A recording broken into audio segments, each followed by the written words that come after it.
My wife's funeral was quiet. Beside the grave, I received a message that made my blood run cold. It read simply, "I am alive. I am not in the coffin." My hands shook as I typed back, "Who are you?" The reply came instantly, "I cannot say. They are watching us. Don't trust the children." Then I looked up at my son and daughter, and I discovered the horrifying truth. I am Bernard Freeman, 69 years old, and until 3 days ago, I thought I was just a grieving widower. But that text message changed everything. Before I tell you how my own children tried to end me, please like and subscribe if you have ever had to protect yourself from the people who were supposed to love you. Tell me in the comments where you are watching from. The wind at the cemetery was biting, cutting through my black suit like a knife, but the cold coming from my family was far worse.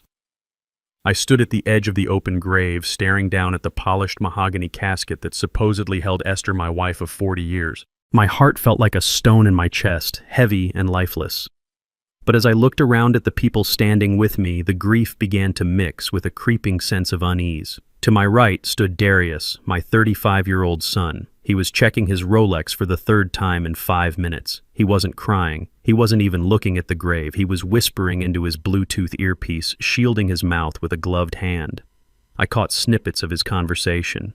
Selling, liquidity, fast cash. He looked sharp in his tailored suit, the image of a successful financial advisor, but I knew better. I had seen the letters from the collection agencies he thought he had hidden. Darius was a man drowning in debt, and he looked at his mother's coffin not with sorrow, but with the impatient hunger of a man waiting for a check to clear. Next to him was Brittany, his wife. She was shifting her weight from foot to foot, audibly sighing. She adjusted her oversized designer sunglasses and leaned toward Darius, her voice a harsh whisper that carried on the wind. "Darius, this grass is sinking. These are Louboutins. If this takes much longer, my heels are going to be ruined." She looked at me not with sympathy, but with a look of pure annoyance, as if my wife's burial was a scheduling conflict that was inconveniencing her afternoon. And then there was Nia, my youngest. She was 30, and she was holding her phone up, the camera lens pointed directly at her own face. She was live streaming. I watched as she squeezed her eyes shut, forcing a single perfect tear to roll down her cheek for her followers. She pouted her lips and whispered to the screen about the darkest day of her life, about how broken she was. But the moment she lowered the phone to check the comments, her face went blank. She tapped the screen, checking her engagement numbers, completely indifferent to the reality that her mother was being lowered into the ground 6 feet away. It was my turn. The pastor nodded at me. I stepped forward, my knees aching, clutching a handful of damp earth. I wanted to say goodbye. I wanted to tell Esther that I loved her, that I didn't know how to navigate this world without her. I raised my hand to throw the dirt. Buzz. My phone vibrated in my breast pocket. It was a long, sustained vibration, not a notification, but a demand for attention. I don't know why I checked it. Maybe I was looking for a distraction from the finality of the moment. I pulled it out with my free hand. The screen was bright against the gray sky. Unknown number. The message was short. "I am still alive. Trust no one." The world tilted. The sky seemed to spin. I gasped the air, leaving my lungs in a rush. I dropped the handful of dirt. It hit the casket with a hollow thud that sounded like a gunshot in the silence. My legs gave out. I stumbled forward, teetering on the edge of the grave. Strong hands grabbed my arms. It was Darius. But it wasn't a gentle, supportive grip. His fingers dug into my bicep with bruising force, pinching the muscle painfully. He hauled me back from the edge, his breath hot against my ear. "Pull it together, old man," he hissed, his voice low and venomous. "Stop making a scene. We need to get this done so we can meet the estate lawyer by 4. He didn't ask if I was okay. He didn't ask what I had seen. He just wanted to hurry me along. I looked up at him, really looked at him, and for the first time I didn't see my son. I saw a stranger with dead eyes. I looked at Brittany, who was rolling her eyes at my stumble. I looked at Nia, who had panned her camera to capture my moment of weakness, probably captioning it, "Grief is so raw." I shoved the phone back into my pocket, my heart hammering a frantic rhythm against my ribs. "I am alive!" The words echoed in my skull. Was it a cruel prank, a scam, or was it possible? We walked back to the limousine in silence. The ride home was suffocating. The partition was up, separating us from the driver. I sat facing backward, looking at the three of them. They weren't speaking to me. They were texting, scrolling, checking emails. I turned my head to the window, watching the rain streak against the glass, and my mind started to race, connecting dots I had been too blind to see before. I remembered last week. Esther had been complaining about her heart medication. She had been taking those pills for years, same brand, same dosage. But 2 days before she died, she pushed the bottle away at breakfast. "Bernie," she had said, her face scrunching up. "These taste wrong. They taste bitter, like metal." I had dismissed it. I told her it was probably a new generic formula or that her taste buds were changing with age. I told her to take them anyway because the doctor said she needed them. God help me, I told her to take them. And then there was the night she died. It happened so fast. 1 minute she was watching television, the next she was gasping for air, clutching her chest. Darius had been there that night. He had come over for dinner, which was rare. He had insisted on making tea for everyone. Esther had collapsed 20 minutes after finishing her cup. I looked across the limo at Darius. He caught my eye and offered a thin, practiced smile. "You okay, Dad? You look a little pale. Don't worry about the house or the accounts. Brittany and I will handle all the paperwork. You just need to rest. Rest." That word sounded like a threat. My phone buzzed again in my pocket. I covered the screen with my hand, shielding it from their prying eyes. It was the same number. "Do not eat the food at the wake." Nia put something in it. A cold sweat broke out on the back of my neck. I looked at Nia. She was applying fresh lip gloss, checking her reflection in her compact mirror. She looked harmless. Shallow, yes, but harmless. Could she really be capable of poisoning her own father? The car pulled into the driveway of the home Esther and I had bought 30 years ago. It was a large house, too large for just the two of us, but we had filled it with memories. Now it felt like a trap. Cars were already lining the street. Friends, neighbors, distant relatives, all here to pay their respects. Or so they said. We went inside. The house was filled with the smell of lilies and roasted meat. People came up to me, shaking my hand, offering condolences that sounded rehearsed. I nodded. I shook hands, but I didn't hear a word they said. My hand was clamped over my phone in my pocket like it was a lifeline. "Dad." Nia appeared at my elbow. Her voice was sweet, sickly sweet.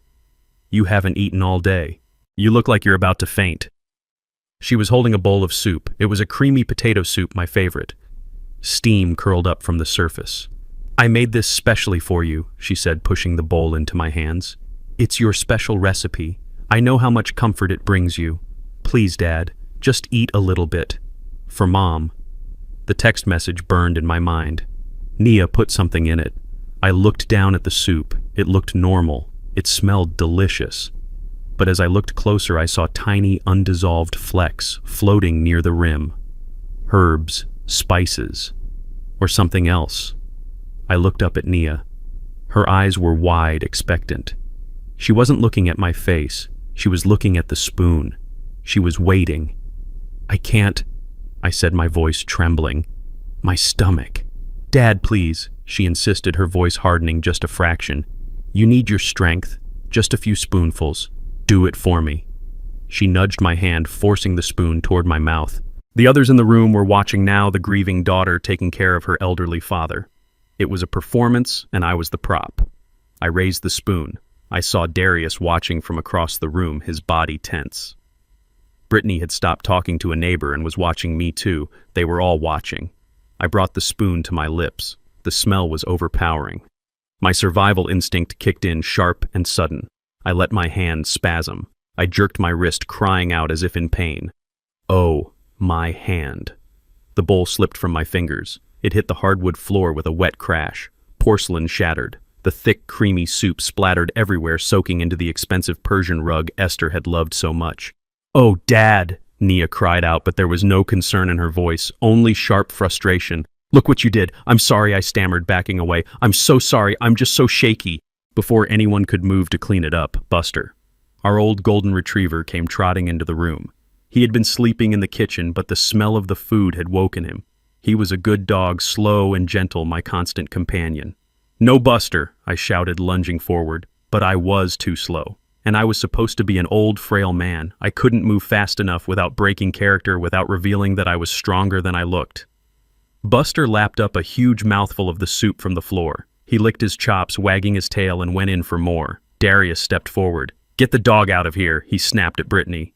Brittany grabbed Buster's collar and yanked him back. "Ugh, filthy animal. This rug is ruined, Bernie, absolutely ruined."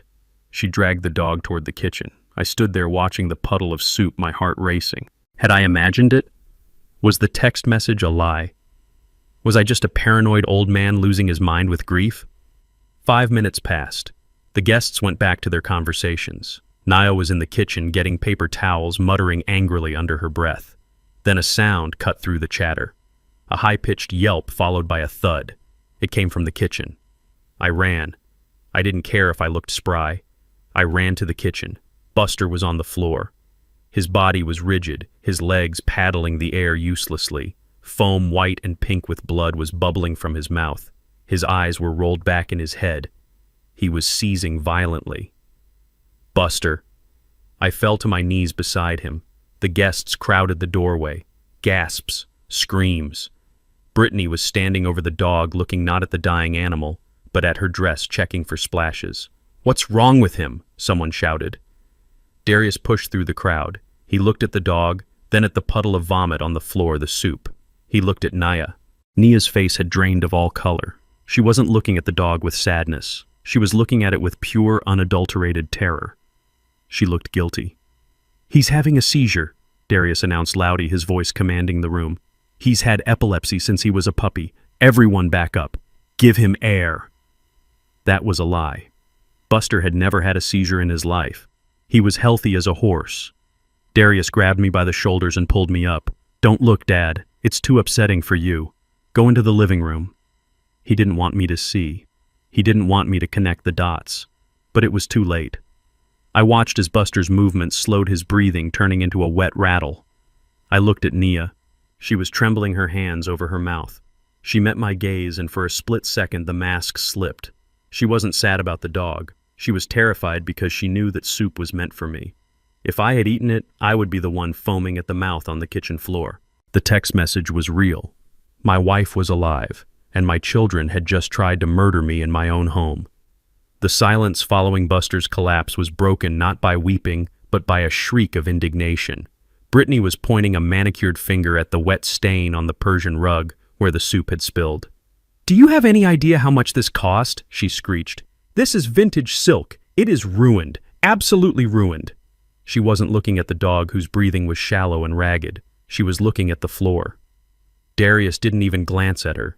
He was staring at the dog with a cold calculation that made my stomach turn. He knew exactly what had happened. That dog was a loose end. That dog was evidence. "Get rid of it," he barked at one of the caterers, who was standing nearby looking horrified. "Take it to the vet. Tell them to put it down immediately. Do not run tests. Just cremate it." "No." I stepped forward, my voice trembling. "You can't just kill him. He might be okay." Darius spun around, and the look in his eyes was terrifying. He stepped into my personal space, forcing me to shrink back. "Look at what you did, Dad. You dropped the food. You fed it to the dog. You are confused. You are shaking. You are dangerous to yourself and everyone around you." He turned to the room, addressing the few remaining guests, his voice booming with fake concern. "I am so sorry, everyone. My father is not well. The grief has unmoored him. He doesn't know what he is doing." He turned back to me, gripping my shoulder hard enough to bruise. "This settles it. You are not staying here tonight. You are going to Sunny Meadows immediately." Sunny Meadows. It sounded like a resort, but I knew it was a warehouse for the forgotten. "Tonight," I asked, trying to keep the panic out of my voice. "But the funeral?" "No buts," Darius hissed. "You almost killed the dog. You made a scene at the graveside. You are losing your mind, Bernie. I have already called the van. They will be here in an hour. Go upstairs and pack a bag. Small bag only. You won't need much where you're going." He steered me toward the stairs like a naughty child. I looked back at Buster being carried out the back door by a stranger. My heart broke. They were erasing him just like they were trying to erase me. I climbed the stairs slowly, my legs feeling like lead. I needed to get to my bedroom. I needed to think. I needed to look at the message again, but as I passed the master bedroom, the door was ajar. I heard the sound of hangers clattering and drawers being ripped open. I pushed the door open. Brittany was inside. She had turned my wife's sanctuary into a disaster zone. Esther's clothes were pulled from the closet and thrown in a heap on the floor. Brittany was standing by the vanity, dumping the contents of Esther's jewelry box into her oversized Hermes bag. "What are you doing?" I asked, my voice quiet. Brittany jumped, but she didn't look guilty. She looked annoyed. She held up a string of pearls. Esther had worn those on our 30th anniversary. "I am clearing out the junk," she said, tossing the pearls into her bag as if they were Mardi Gras beads. "You are going away, Bernie. The house needs to be staged for sale. We can't have all this old clutter lying around." "Clutter." She called my wife's life clutter. "That was Esther's," I said, moving into the room. "Please put it back." She laughed a harsh barking sound. "She is dead, Bernie. She doesn't need it. And honestly, this stuff is tacky. Costume jewelry, old lady clothes. I am doing you a favor by getting rid of it. I might get a few $100 for the lot at a pawn shop if I am lucky. It will help pay for your nursing home fees. You should be thanking me." I watched her shove a diamond brooch into her pocket. My heart hammered against my ribs. I wanted to scream. I wanted to grab her wrist and throw her out of my house. But then I remembered the text message. "Trust no one. They are watching." I looked at the brooch. It sparkled under the room lights. Brittany thought she was stealing a fortune. She thought she was stripping us bare, but she didn't know. She didn't know that 3 years ago, when the neighborhood started getting rough, Esther and I had moved the real collection to a safety deposit box at the bank downtown. We had replaced everything in the house with high-quality replicas. Paste, glass, zirconia. The pearls she threw into her bag were plastic. The diamond brooch was worth maybe $50. I looked at Brittany. Her face twisted with greed and disdain. She thought she held the power. She thought she was taking everything from a helpless old man. I took a breath and let my shoulders slump. I let my face crumble into a mask of defeat. "You are right," I whispered, looking at the floor. "It is just stuff. Take it," Brittany smirked. "Finally, you are making sense. Now go pack your things. The van will be here soon." I turned and walked away, leaving her to loot a treasure chest full of nothing. For the first time that day, I felt a spark of control. They thought I was weak. They thought I was stupid.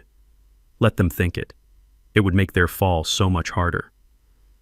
I went to the guest room where I had been sleeping since Esther got sick.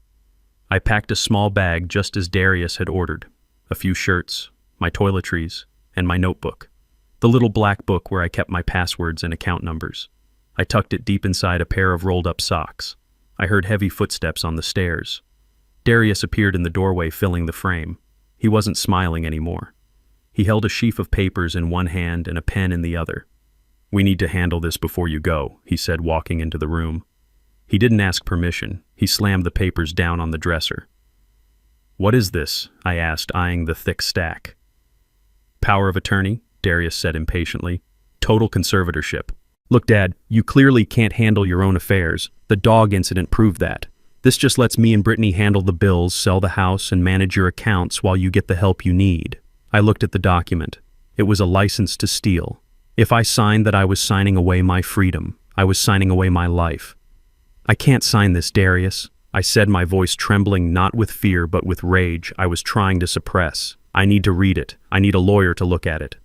"We don't have time for lawyers." Darius snapped, his face reddening. "The van is 20 minutes away. You need to sign this now so we can pay for your care. Do you want to be kicked out on the street?" I sat down on the edge of the bed, clutching my bag. "I am tired, son. I am so tired. I can't read this without my glasses. Let me sleep on it. I will sign it tomorrow when you come to visit." Darius stared at me. I could see the violence behind his eyes. He wanted to force the pen into my hand. He wanted to make me sign, but he also wanted to keep up the appearance of the grieving son. He couldn't beat his father in a house full of funeral guests. "Fine," he spat. "Tomorrow. First thing in the morning. But don't think you are getting out of this." He grabbed the handle of the door. "You stay in here until the van comes," he said. "I don't want you wandering around causing more accidents." He stepped out and slammed the door. Click. The sound was unmistakable. The lock sliding home. He had locked me in my own house. The house I had paid for. The house where I had raised him. I went to the door and tried the handle. It wouldn't budge. I was a prisoner. I pressed my ear against the wood. I could hear them in the hallway. Brittany had joined him. "Did he sign it?" she whispered. "No," Darius growled. "The stubborn old goat wants to wait until tomorrow." "Tomorrow is too late," Brittany hissed. "The buyer is coming at 9 a.m. If we don't have the power of attorney, we can't close the deal. We need that cash, Darius. The loan sharks are not going to wait another week. I will make him sign it, Darius said, his voice low and dangerous. Even if I have to break his fingers to do it. Once he is in that nursing home, he is isolated. No one will hear him scream. We sell the house tomorrow. We liquidate the accounts by noon. I backed away from the door. My blood ran cold. They weren't just putting me in a home, they were selling everything out from under me within 24 hours. And they were desperate. Desperate people were dangerous people. I looked at the window. It was a 20-foot drop to the garden. I looked at my phone. No signal.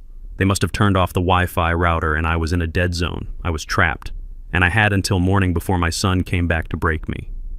The digital clock on the bedside table read 2:12 in the morning. The house was silent, a tomb built of betrayal. I stood by the window, my heart beating a slow, heavy rhythm against my ribs. I wasn't just an old man locked in a guest room anymore. I was a logistics manager who had spent 40 years moving impossible loads through impossible situations. I looked at the window security bars. To anyone else, they looked solid. But 3 weeks ago, when Esther first whispered that her medicine tasted wrong, I had taken a screwdriver from the garage and quietly, methodically loosened the screws on the bottom brackets, just in case. I never thought I would actually have to use the escape route, but instinct is a funny thing. It knows the storm is coming long before you see the rain. I pushed. The metal groaned a sound that seemed deafening in the stillness. I froze, waiting for the sound of footsteps in the hall. Nothing. Darius was likely sleeping the sleep of the arrogant confident he had won. I pushed again harder. The bottom of the grate swung out. Now came the hard part. I am 69 years old. My knees ache when it rains. My back is stiff in the mornings. I threw one leg over the sill, feeling the cold night air bite through my thin shirt. I gripped the trellis that ran down the side of the house. It was old wood covered in ivy. I prayed it would hold. I lowered my weight onto it. My shoulder protested a sharp stab of pain. I gritted my teeth. I would not die here. I would not let them win. I climbed down foot by foot, hand by hand. The rough wood scraped my palms. My breath came in short, jagged gasps. When my feet finally hit the mulch of the flower bed, I nearly collapsed. I crouched in the darkness, waiting for the floodlights to trigger. But they didn't. They must have cut the power to the sensors to save money. Cheap. Their greed was my cover. I crept toward the street, sticking to the shadows of the hedges I had trimmed for 30 years. A black sedan was parked half a block down, its engine idling silently. The window rolled down as I approached. A familiar face looked out from the gloom. Malcolm, my oldest friend, a retired private investigator with eyes that had seen too much of the world's ugliness. "Get in, Bernie," he said, his voice gravel and smoke. "We don't have much time." I slid into the passenger seat. The car smelled of stale coffee and old leather. It smelled like safety. We drove in silence for 10 minutes, putting distance between me and the house that had become my prison. We pulled into the parking lot of a 24-hour diner on the edge of town. It was deserted. Malcolm didn't look at me. He reached into the back seat and pulled out a thick manila folder and a digital recorder. He placed them on the dashboard. "You need to prepare yourself," he said. "What you are about to hear, it is going to hurt." I looked at the recorder. "Play it," I said. He pressed the button. The audio was grainy, but the voices were unmistakable. It was Darius and Nia. They were in the kitchen. I could hear the hum of the refrigerator. "Are you sure this will work?" Nia's voice. She sounded nervous but excited, like a child planning a prank. "It's foolproof," Darius replied. His voice was calm, clinical. "I got it from a contact in the city. It's a beta blocker cocktail. It will slow her heart rate down to almost nothing. To a paramedic, she will look dead. No pulse, no breath. The doctor will call it cardiac arrest. By the time they get her to the morgue, the drug will wear off, but she will be locked in a drawer. The lack of oxygen will finish the job. It is clean." I felt a scream building in my throat, hot and burning. I clamped my hand over my mouth. They hadn't just poisoned her. They had buried her alive. I choked out. "They killed her." Malcolm shook his head. "No. They tried." He opened the folder. Inside was a photo, a grainy image taken from a distance. It showed a hospital bed in a private room. And in the bed, hooked up to monitors, pale as a sheet but breathing, was Esther. "She is alive, Bernie." I grabbed the photo, my tears blurring the image. "How Esther has always been a fighter," Malcolm said. Her body metabolized the drug faster than they expected. She woke up in the transit van on the way to the funeral home. The driver, he is an old contact of mine. I had him on payroll to watch the house since you told me about the medicine. When she woke up, he didn't take her to the morgue. He brought her to a private clinic I use for sensitive cases. She woke up in a body bag. I whispered, the horror washing over me. My Esther. She woke up in the dark thinking she was dead. She is in a medically induced coma now, Malcolm said gently, to let her brain heal from the hypoxia. But she is stable. She is safe. Darius thinks she is ashes in an urn. He had a closed casket service for a reason. He didn't want anyone looking too closely. I stared at the photo of my wife. The pain in my chest was replaced by a cold, hard rage, a fury so deep it felt like ice in my veins. They had tortured her. For money. Speaking of money, Malcolm said, tapping his phone, you need to see this. He handed me the device. It was logged into my bank portal. I stared at the screen. My checking account, my savings, my retirement fund, 0, 0, 0.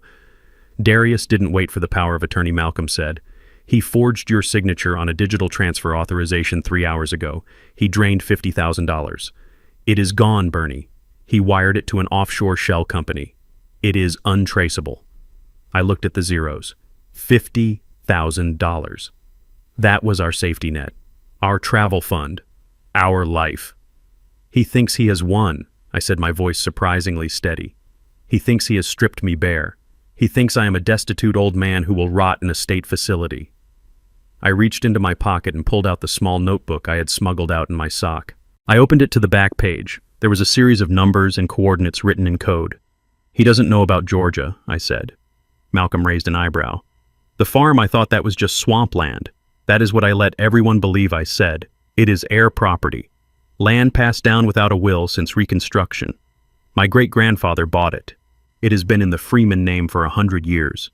Darius thinks it is worthless dirt. He thinks it is a liability. I tapped the page. But 2 months ago, a tech giant reached out to me. They are building a massive data center corridor. They need that land. They need the water rights. They offered $10 million. Malcolm let out a low whistle. 10 million. And Darius doesn't know I never told him I said. I wanted him to make his own way. I wanted to see if he could build a life without a handout. I put the land in a blind trust years ago. The Freeman Trust. I am the sole trustee. Darius can't touch it. He can't sell it. He can't borrow against it. But he is going to try.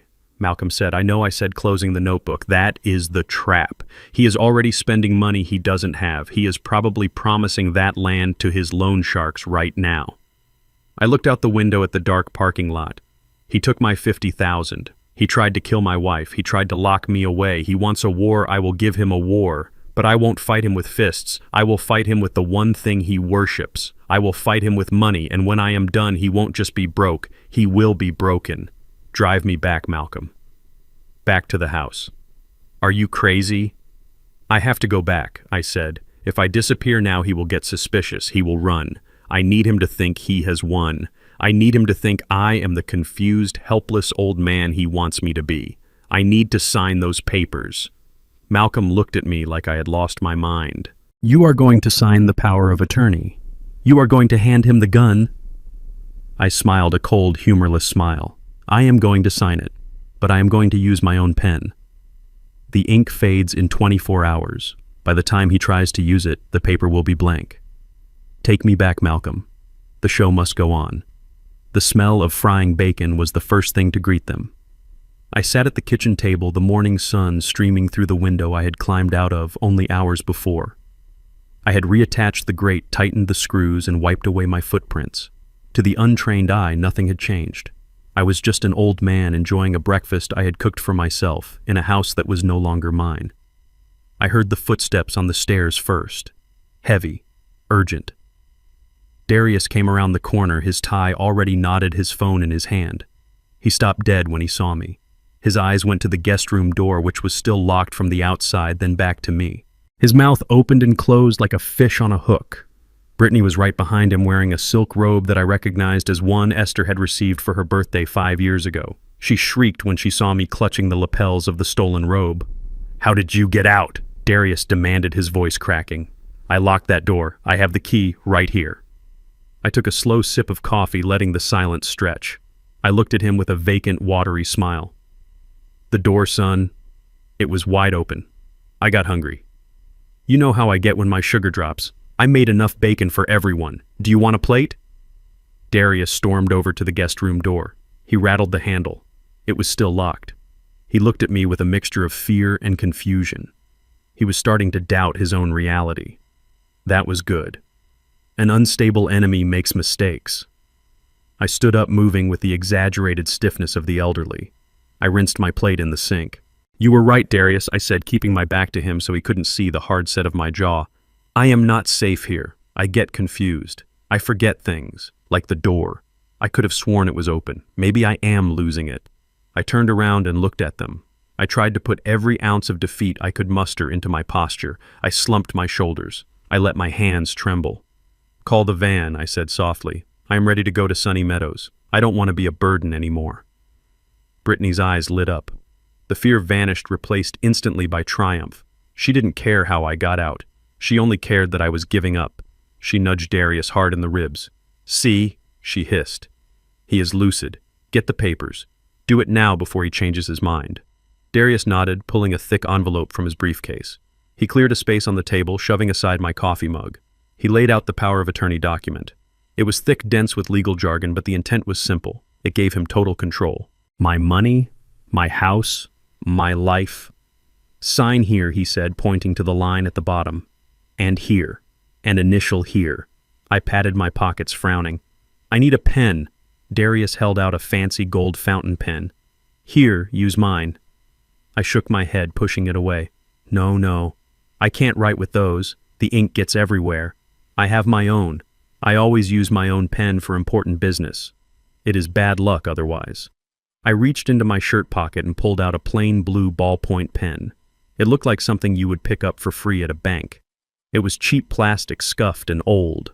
Darius rolled his eyes, impatient, but he didn't stop me. He just wanted the signature. He didn't know what that pen was. Back in my logistics days, when we managed shipping manifests for sensitive cargo that needed to be rerouted discreetly, we used specialized tools. This pen was a relic from the 80s. It was filled with a proprietary ink compound we used for temporary routing labels. It looked like standard blue ink when it hit the paper. It dried instantly, but the chemical composition was unstable. Upon contact with the acid in standard legal paper, it began a rapid oxidation process. In 12 hours, the blue would turn faint gray. In 24 hours, it would be completely invisible. The paper would be blank. I leaned over the document. I could smell Darius's cologne, expensive and overpowering, trying to mask the scent of desperation. I looked at his face. He was watching the tip of the pen with a hunger that was terrifying to behold. His eyes were wide, his pupils dilated. He wasn't looking at his father. He was looking at a winning lottery ticket. I signed my name. Bernard Freeman. The letters were bold and blue. Darius let out a breath he must have been holding for days. He snatched the paper away the second I lifted the pen, blowing on the ink as if to seal his victory. Done, he said, a grin splitting his face. He looked at Brittany. We are done. Brittany clapped her hands together, a sharp, greedy sound. Finally, I will call the movers. We can have this place cleared out by the weekend. They didn't even wait for me to leave the room before they started dividing up the spoils. They were already spending money they didn't have based on a signature that would vanish like smoke before the sun rose tomorrow. A horn honked outside, the transport van from Sunny Meadows. It was a beat-up white shuttle with rust around the wheel wells. It looked like a prison transport. Darius grabbed my small bag.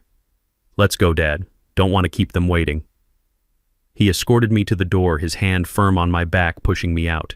He wasn't walking me out. He was evicting me. I stepped onto the porch, the morning air cool on my face. The driver, a large man with a stained uniform, opened the sliding door. I paused, one foot on the step. I turned back to Darius and Brittany. They were standing in the doorway, practically vibrating with excitement. They wanted me gone so they could start tearing the house apart looking for cash.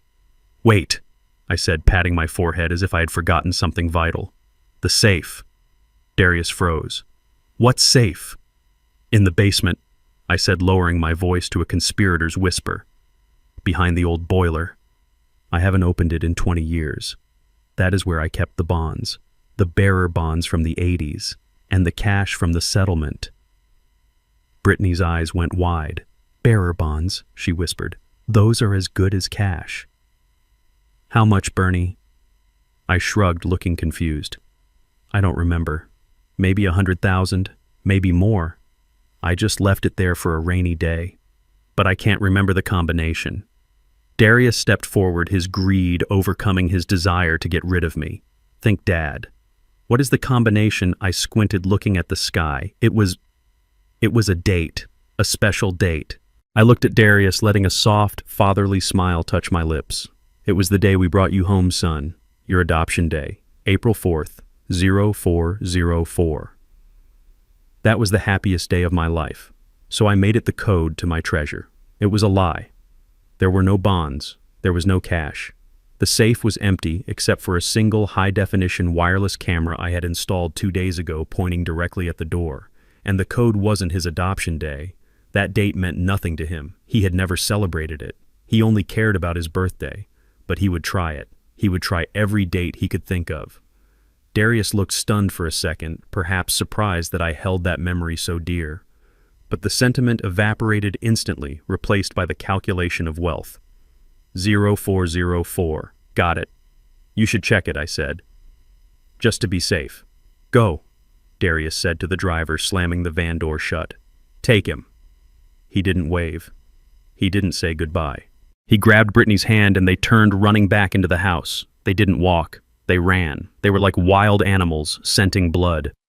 As the van pulled away from the curb, rattling over the potholes, I watched through the dirty rear window. I saw the front door slam shut. I knew exactly where they were going. They were sprinting to the basement, to the dark, damp corner behind the boiler. They were rushing to punch a code into a steel box that contained nothing but a lens broadcasting their greed to the cloud.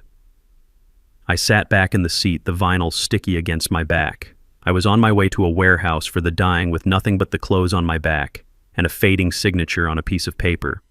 But as I watched my house disappear around the corner, I didn't feel afraid. I felt the cold satisfaction of a trap springing shut. They thought they had buried me. They had no idea they had just dug their own graves. Sunny Meadows was a lie wrapped in beige paint and the smell of industrial cleaner masking the scent of urine. The van dumped me at the curb like a sack of unwanted mail. The orderly who processed me was a boy barely out of high school with a stain on his scrubs and dead eyes. He took my bag, threw it onto a cart, and marched me down a hallway that flickered with dying fluorescent lights. This wasn't a care facility. It was a holding pen for the people society had decided to forget. My room was a 10-by-10 box with a window that looked out onto a brick wall. The bed was a cot with a mattress as thin as a slice of bread. The roommate, a man who stared at the ceiling and hummed a single discordant note, didn't even turn his head when I walked in. Dinner was served at 5. It was a scoop of gray mash that smelled of sour milk and a piece of meat that defied identification. I pushed the tray away. I wasn't hungry. I was focused. I waited until the night nurse did her rounds. She barely glanced in the room, checking a box on her clipboard without breaking her stride. Once her footsteps faded down the hall, I reached into the hidden lining of my jacket. Darius and Brittany had checked my bag, but they hadn't patted me down. They assumed I was a helpless old man who didn't know how to use technology. I pulled out my smartphone. It wasn't a jitterbug. It was the latest model, fully encrypted with a direct link to the Freeman Trust secure server. My hands, which had trembled so convincingly in front of my son, were now steady as a surgeon's. I opened the banking app. I saw the pending transfer of the $50,000 Darius had stolen. It was sitting in a holding account waiting to clear international wires. I tapped a sequence of codes. I couldn't stop the $50,000, not yet, but I could scorch the earth around it. I initiated the lockout protocol. Every asset connected to my social security number, every joint account I had mistakenly opened with Darius years ago to help him build credit, every card authorized under my name, freeze, freeze, freeze. Then I opened the app connected to the camera I had installed in the safe. The feed was dark, illuminated only by the infrared sensor, but the audio was crisp. I could hear thumping. I could hear muffled shouting. I typed a message to Malcolm. I am in position. Initiate Phase 2. I sat back on the thin mattress, the blue light of the phone illuminating my face. The smell of the room was nauseating, a mix of stale sweat and despair, but I breathed it in deep. It was the smell of the bottom. And from the bottom, the only way to go is up. I wasn't trapped here. I was the general in the bunker, and the first missiles had just been launched. 5 miles away, my house was vibrating. I could see it on the security feed from the living room camera I had hidden in the smoke detector. Darius and Brittany hadn't waited for the ink to dry on the power of attorney before they started the celebration. They had invited people over. Not friends really, but the kind of people they wanted to impress. The sharks, the climbers, the people who measured worth by the label on your handbag. The music was loud, a thumping bass that rattled the crystal in the china cabinet. I watched on my small screen as strangers walked through my home with their shoes on, spilling drinks on the furniture Esther had polished every Sunday for 40 years. Brittany was in the center of the room, holding a glass of my vintage scotch. She was wearing one of Esther's silk scarves wrapped around her neck like a trophy. She was shouting over the music, gesturing wildly with her free hand. "We are going to gut the kitchen first," she screamed to a woman who looked bored. "Knock out that wall. Open concept. Everything white marble. The old layout is so depressing. It smells like old people." I watched Nia. She was in the corner ring light setup doing a live stream. She was showing off a stack of cash, my emergency fund, from the cookie jar, fanning it out like a deck of cards. "Inheritance life," she chirped to her phone. "Sad day, but we move on. Big things coming. Watch this space." But the real show was on the second feed. The basement. Darius wasn't at the party. He was downstairs sweating through his dress shirt. He was kneeling in front of the safe, a flashlight clamped between his teeth. He punched in the code. 0404. The light on the keypad blinked red. He tried again. Slower this time. 0404. Red. I watched him slam his fist against the steel door. He didn't know that I had changed the code remotely 10 minutes ago. He didn't know that the code was now the date of Richard's funeral. He would never guess that. He pulled out his phone and dialed a number. My phone in the nursing home remained silent because I had blocked him. I watched him scream into the voicemail, his face contorted with rage. I switched back to the living room feed. Brittany was laughing, throwing her head back. She looked like a queen on her coronation day. She had no idea the castle was made of sand and the tide was coming in.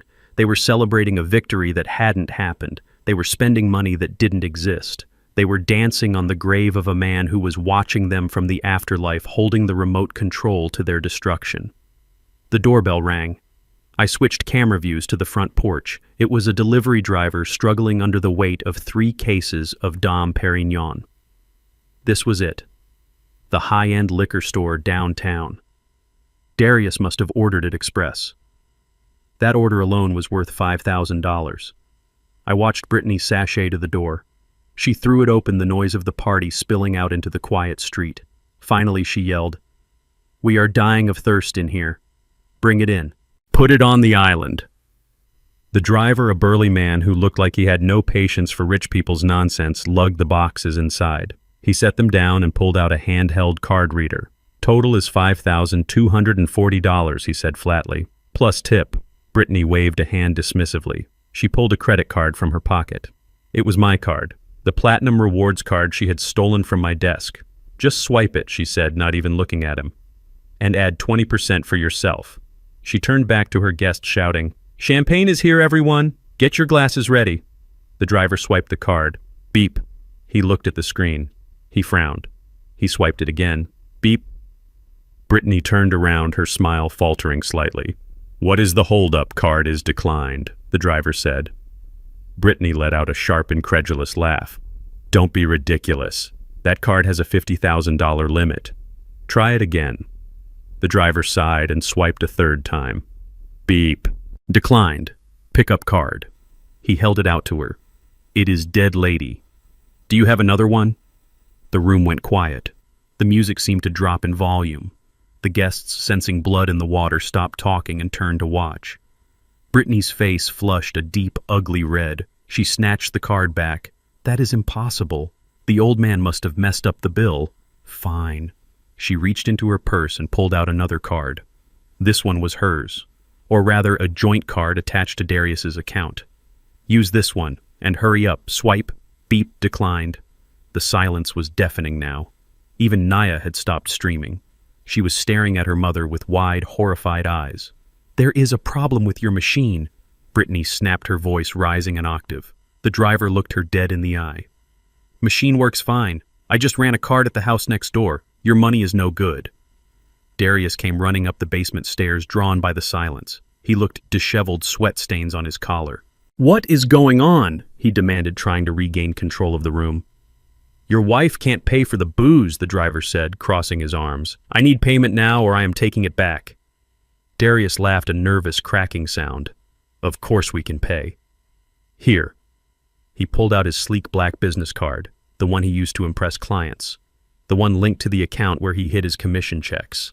The account I had flagged for fraud investigation 30 minutes ago. Swipe, beep, declined, contact issuer. The sound echoed through the room like a gavel strike. The guests began to whisper. I saw a woman in pearls lean over to her husband and murmur something. They put their glasses down on the table and started backing toward the door. "This is a mistake," Darius shouted, his voice cracking. "I have plenty of funds. Call the bank."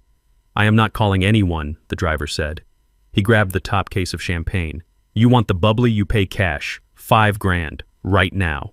Darius patted his pockets. He looked at Brittany. She shook her head. They didn't have $5,000 in cash. They were living on credit and borrowed time, and I had just canceled both. The driver laughed, a harsh, dismissive sound. "That is what I thought. Posers." He picked up the boxes one by one and marched them back out the door. The guests didn't wait. They fled. I watched them stream out of the house, muttering about embarrassment and wasted time. Within 2 minutes, the house was empty. Darius, Brittany, and Nia stood in the middle of the living room, surrounded by half-eaten appetizers and the wreckage of their dignity. The silence was absolute. I sat on my cot in the nursing home and took a bite of the cold gray mash. It tasted like victory. The morning sun hit the marble floors of the First National Bank, creating a glare that matched the headache pounding behind Darius's eyes. He walked in like he owned the place, clutching his leather briefcase with a grip so tight his knuckles were white. He bypassed the line, walking straight to the desk of the branch manager, Mr. Henderson. Darius didn't have an appointment, but men like Darius didn't think they needed one. He needed cash, and he needed it 10 minutes ago. His phone had been buzzing nonstop since dawn with texts from numbers he didn't recognize, messages that were short, violent, and demanding repayment. Mr. Henderson looked up, his smile tight and professional. "Darius, good to see you. How can I help you today?" "I need to make a withdrawal," Darius said, his voice loud enough to turn heads. "A significant one. I am executing a power of attorney for my father, Bernard Freeman. I need to liquidate his savings and transfer the deed to the property on Elm Street into my name immediately." He slammed the thick envelope onto the mahogany desk. This was his moment. The moment he stopped being the son drowning in debt and became the master of the estate. He opened the envelope and pulled out the document with a flourish, sliding it across the desk. "Everything is in order," Darius said, leaning back in the chair, crossing his legs. "I watched him sign it myself yesterday." Mr. Henderson put on his reading glasses. He looked down at the paper. He frowned. He looked up at Darius, then back at the paper.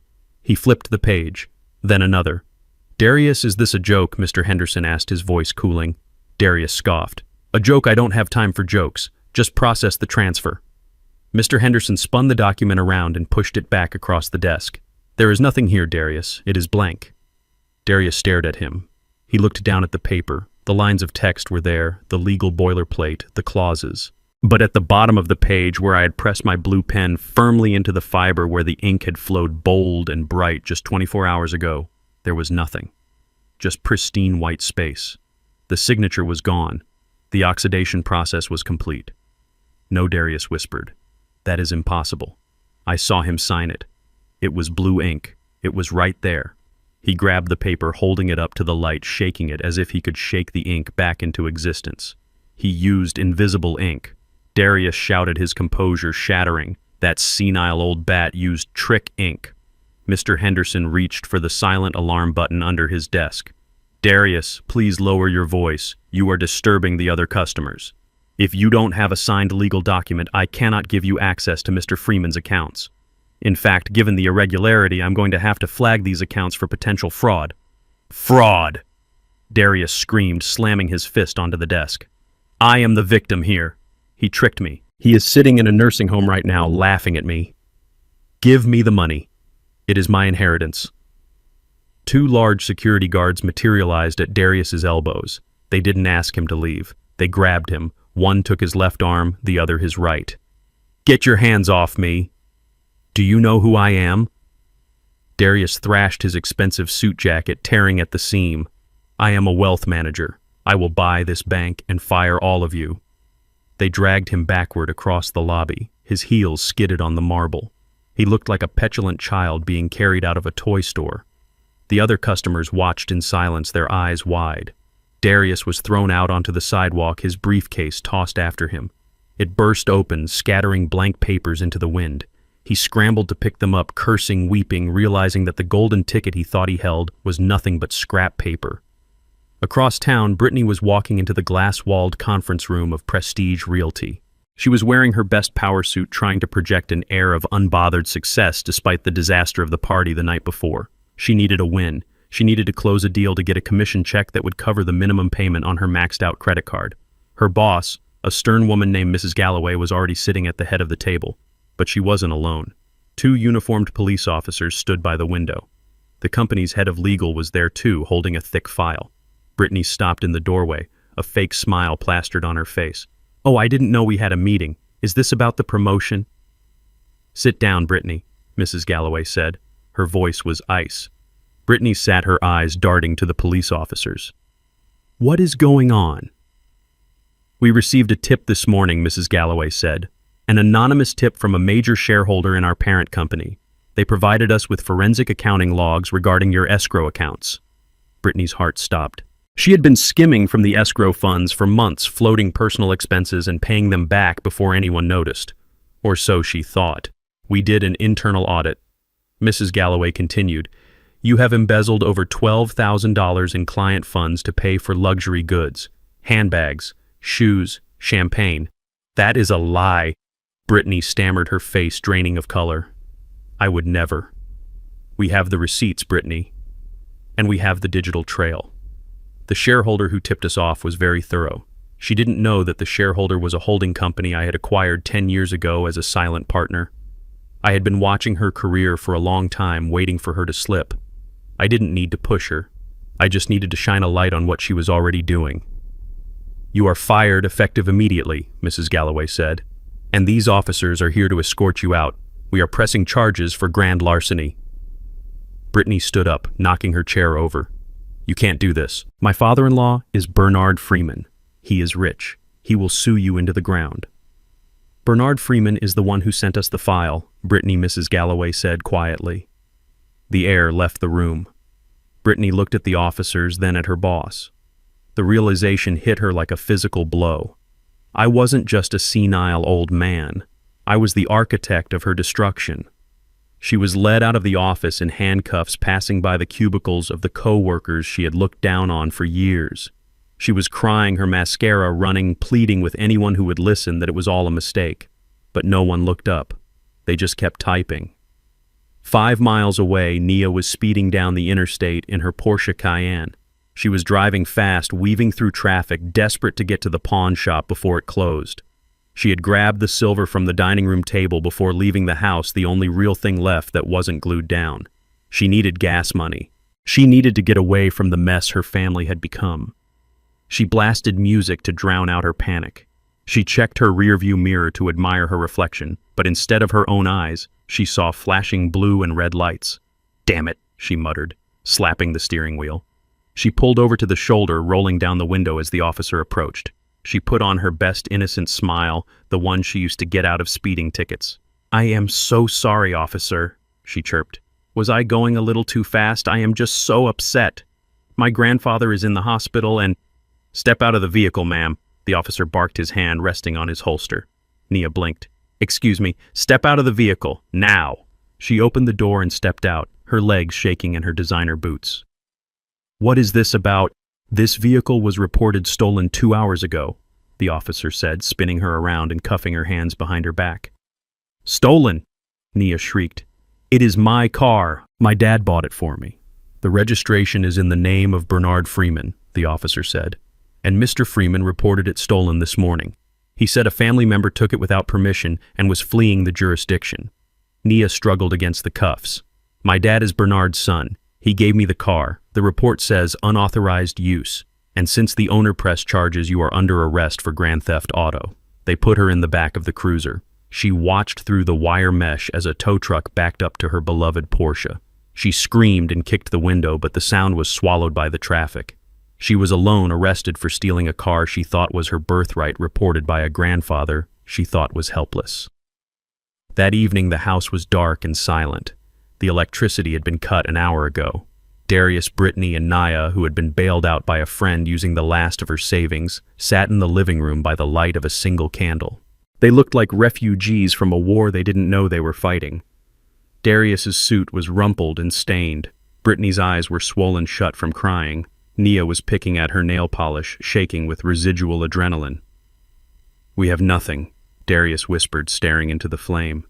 "Nothing. The bank accounts are frozen. The cards are dead. The house. The foreclosure notice was on the door when I got back." "How did he do this?" Brittany sobbed. "He is an old man. He eats dinner at 4 p.m. How did he do this to us?" "He played us," Darius said, his voice hard. "He played us all. The blank paper, the safe, the fake jewelry. He knew. He knew everything." Nia looked up, her eyes wild. "What are we going to do?" "Dad, I have a court date next week. I can't go to jail. I am an influencer. I can't be a felon. And I have the loan sharks texting me every 5 minutes," Darius said, holding up his phone. "They want 50,000 by Friday or they start breaking legs." Silence settled over them, heavy and suffocating. They were trapped. They had no resources, no allies, and no way out. "There is only one way," Brittany said softly. Her voice was trembling, but her eyes were focused. "We need him." Darius laughed bitterly. "Need him? He hates us. He destroyed us." "We need his signature," Brittany insisted. "A real one, on a real document. We need to get him back here. We need to bring him home." And then what Darius asked. "He won't sign. He is too smart." "He is smart," Brittany said, leaning forward into the candlelight, her face twisting into a mask of desperation. "But he is also sick, or at least he can be." "What do you mean?" Nia asked. "We bring him home," Brittany said. "We play the repentant family. We tell him we are sorry. We tell him we made a mistake. And then we make sure he gets sick. Really sick." "You mean poison him again?" Darius asked, his voice dropping to a whisper. "Like Mom." "No," Brittany said. "Not poison. That is too risky now. We use drugs. Hallucinogens. Sedatives. We keep him confused. We keep him pliable. We get a doctor, a crooked one. I know a guy from my old job to declare him mentally incompetent for real this time. We get the conservatorship signed while he is too high to know his own name." Darius looked at her. He looked at the shadows dancing on the walls. He looked at his phone where the threats were piling up.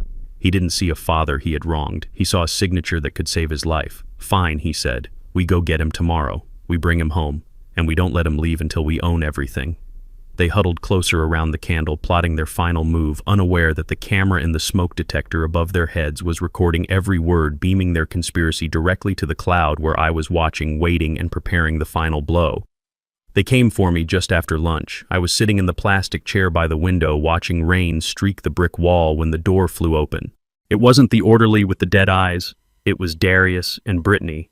They looked like they had been through a war zone. Darius's suit was wrinkled and he had dark circles under his eyes that looked like bruises. Brittany was wearing sweatpants and oversized sunglasses, likely to hide eyes swollen from crying over her lost job and public humiliation. But the moment they saw me, the masks slid into place. "Oh, Dad," Darius choked out, rushing to my side. "Look at this place. It is terrible. We had no idea. We thought it was a luxury facility." Brittany chimed in, her voice trembling with a performance worthy of an Academy Award.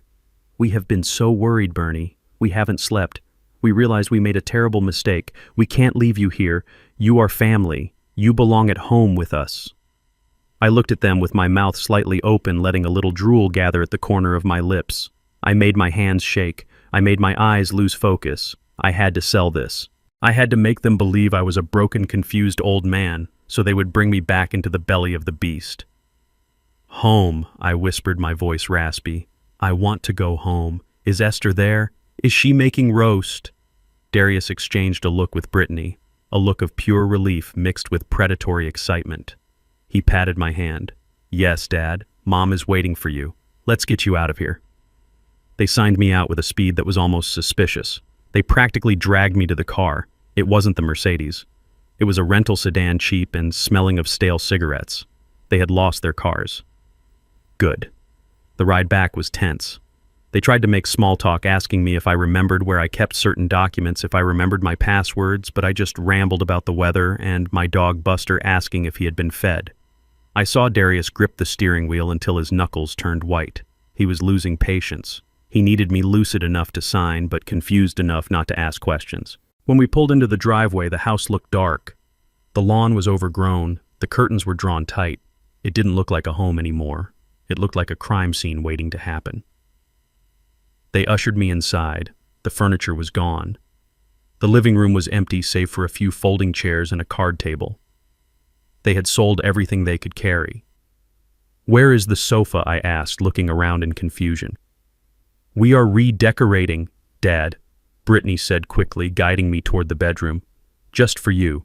Now you need to rest. You look exhausted." They led me to the master bedroom. My bed was still there, but the sheets were stripped.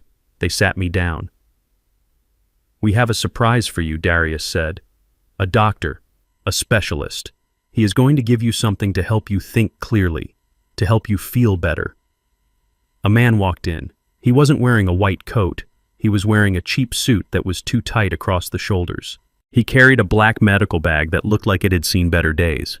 He didn't introduce himself. He didn't look me in the eye. He just opened the bag and pulled out a syringe and a vial of clear liquid. "This is Dr. Thorne," Darius said. "He is a friend." Dr. Thorne tapped the syringe. His hands were steady, but his fingernails were dirty. "This will help him relax," he said, his voice flat. "It will open his mind, make him more cooperative." I knew what it was. Scopolamine, or maybe a high dose of ketamine, truth serum, mind eraser. They weren't trying to heal me. They were trying to break my brain so I would sign whatever they put in front of me and not remember a thing when I woke up. Or worse, never wake up at all. I panicked, genuine panic this time. If they injected me, I was done. I couldn't fake my way through a chemical lobotomy. "No needles," I shouted, standing up and knocking the chair back. "No needles. I hate needles." Esther said no needles. I flailed my arms, acting out a violent, senile episode. I knocked the syringe from the doctor's hand. It clattered to the floor. "Hold him down," Darius screamed, grabbing my arms. I fought them, kicking and screaming. I had to make it impossible to inject me without leaving marks, without it looking like a struggle. Dr. Thorne swore. "He can't take the shot if he is moving like this. I risk hitting a nerve." "Give him the oral solution," Brittany yelled. "Just shut him up." The doctor grabbed a bottle of thick pink liquid from his bag. "Hold his nose." Darius clamped his hand over my nose, forcing my mouth open. The doctor poured the liquid in. It tasted like bitter almonds and chemical fire. I gagged. I coughed, but I didn't swallow. I held the thick liquid in the back of my throat, letting it pool under my tongue. I went limp in Darius's arms, letting my eyes roll back, feigning a sudden collapse. "He swallowed it," Dr. Thorne said, watching me slump. "Give it 10 minutes. He will be in La La Land." They laid me back on the mattress. Darius wiped his forehead, sweating profusely. "Watch him," he ordered Brittany. "I need to make a call." As soon as they turned away, I coughed, turning my head into the pillow. I spit the pink sludge into the fabric, pressing my face down to hide the stain. I managed to expel most of it, but I could feel the residue burning my gums. I needed to neutralize it. "Water," I moaned weakly. "Water." Brittany rolled her eyes, but she grabbed a glass from the nightstand and held it to my lips. I drank greedily, washing the poison out of my mouth and spitting the backwash back into the glass when she looked away. I lay there focusing on my breathing. I pinched the soft skin of my inner thigh, hard, sharp pain to keep my mind sharp. I had to stay awake. I had to hear what came next. 10 minutes passed. My eyelids felt heavy, not from the drug, but from exhaustion. I let them droop. I let my jaw go slack. I started to mutter nonsense words. "He is out," Dr. Thorne said, checking my pupils. "The lights are on, but nobody is home. He is in a suggestive state. You can get him to sign now." "Good," Darius said. "Get the papers." I heard the rustle of documents. I felt a pen being pressed into my hand. "Sign here," Darius whispered into my ear. "Just sign your name and you can go see Mom. She is waiting for you." I scribbled a line, a jagged, illegible scrawl. Again, Darius hissed, "Do it right. Bernard Freeman." I tried again. This time I made it look a little more like my name, but still shaky. Still the signature of a man who didn't know what day it was. "That will have to do," Brittany said. "It matches the medical report of declining faculties. It actually helps us." "Now get out," Darius said to the doctor. "I will wire you the rest of the money when the land sells." I heard the doctor leave. The front door closed. I was alone with my son and his wife. Darius began to pace the room. I could hear the click of his dress shoes on the hardwood. He pulled out his phone and dialed a number. He put it on speaker. "Mr. Russo," Darius said, his voice changing instantly from bully to groveling servant. "It is done. I have the signature. The deed transfer is ready." A deep, gravelly voice answered, a voice that sounded like grinding rocks. "You are cutting it close, Darius. My partners are getting impatient. Are you sure the old man signed the right lot?" "I am sure," Darius said. "The Georgia property, Sector 4. The coordinates match the survey you sent me." I froze. My heart hammered against my ribs so hard I was terrified they would see it through my shirt. Georgia, Sector 4. I had never told Darius about the Georgia land. I had never told him about the tech corridor. I had kept that file hidden in a safe deposit box in a different state. The only way he could know those coordinates was if he had found my master ledger. But I had the ledger with me. Unless he hadn't found it. Unless someone had given it to him. "The tech company," Mr. Russo said.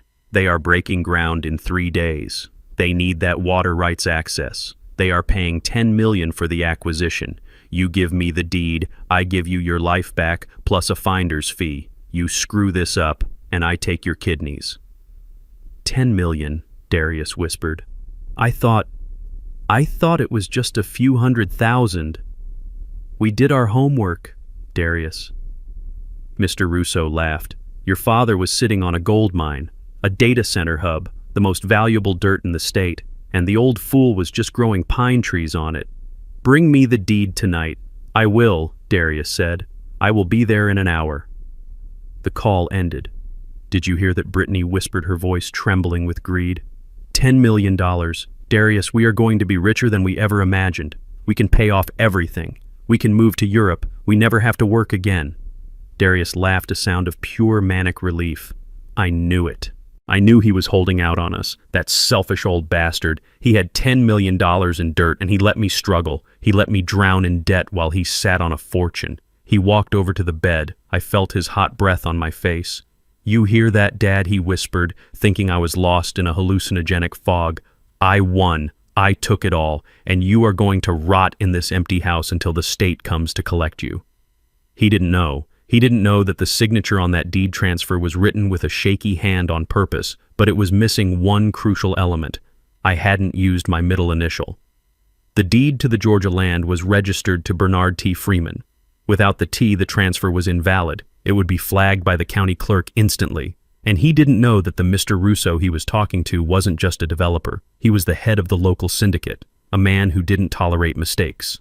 A man who had just been promised a $10 million payday by a desperate man holding a worthless piece of paper. Darius and Brittany ran out of the room. I heard them running around the house, gathering the last of their things, preparing to meet the mobster. I waited until the front door slammed. I opened my eyes. The room was spinning slightly from the residue of the drug, but my mind was clear. I sat up. I reached for the glass of water and splashed it on my face.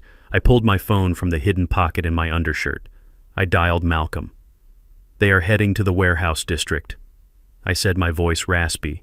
"Darius is meeting Russo. He thinks he is selling the Georgia land for $10 million. "And the signature?" Malcolm asked. "Invalid," I said. Malcolm chuckled darkly. "Russo is going to be very unhappy when he finds out he bought a napkin." "Call the police," I said. "Tell them there is a drug deal going down at the warehouse. Tell them to bring the heavy artillery." "And Malcolm, yeah, Bernie. Come get me. I have one more performance to give. I need to be in court tomorrow, and I need to look like a man who just came back from the dead." The fluorescent lights of the county courthouse hummed with a sound that grated against my nerves like sandpaper. I sat at the defendant's table, hunched over in my wheelchair, looking every bit the part of the confused invalid my son desperately needed me to be. My hands trembled in my lap, not from age or infirmity, but from the sheer effort of holding back my rage. Darius and Brittany sat at the plaintiff's table across the aisle. They looked impeccable. Darius wore a navy suit that likely cost more than my first car, and Brittany was dressed in a modest gray skirt suit that screamed concerned daughter-in-law. They held hands tightly, presenting a united front of grieving children forced to make a difficult decision. The Honorable Judge Beverly Higgins presided over the bench. She was a stern woman with reading glasses perched on the end of her nose and a reputation for having zero patience for family drama. She looked at the petition in front of her and then down at me. "Mr. Freeman, is it true that you do not have legal counsel?" she asked, her voice echoing in the sterile room.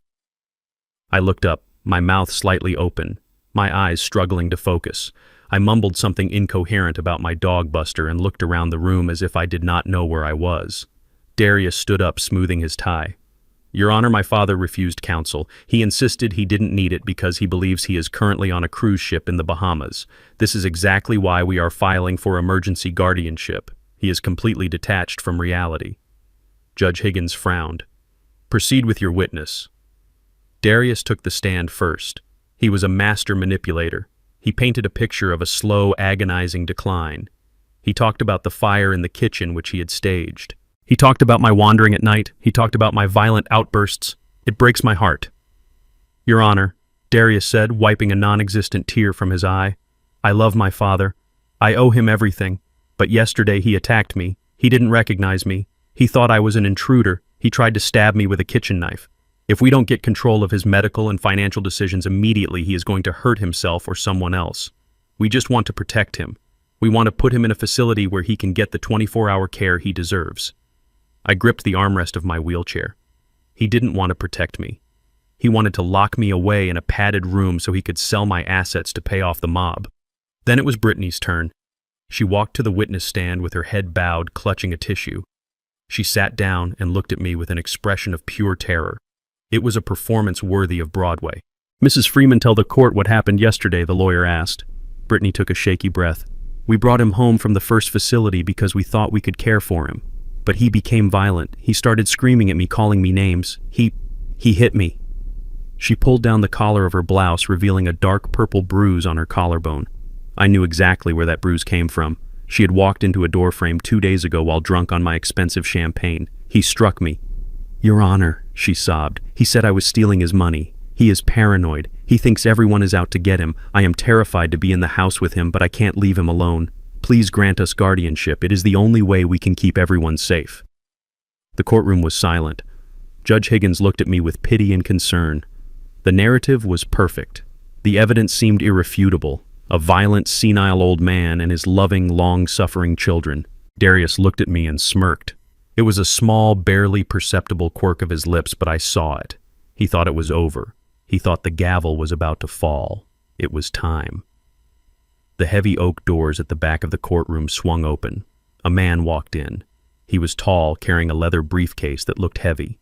He wore a charcoal suit and walked with the confidence of a man who owned the building. It was not a public defender. It was Arthur Davis, the most expensive and ruthless litigator in the state.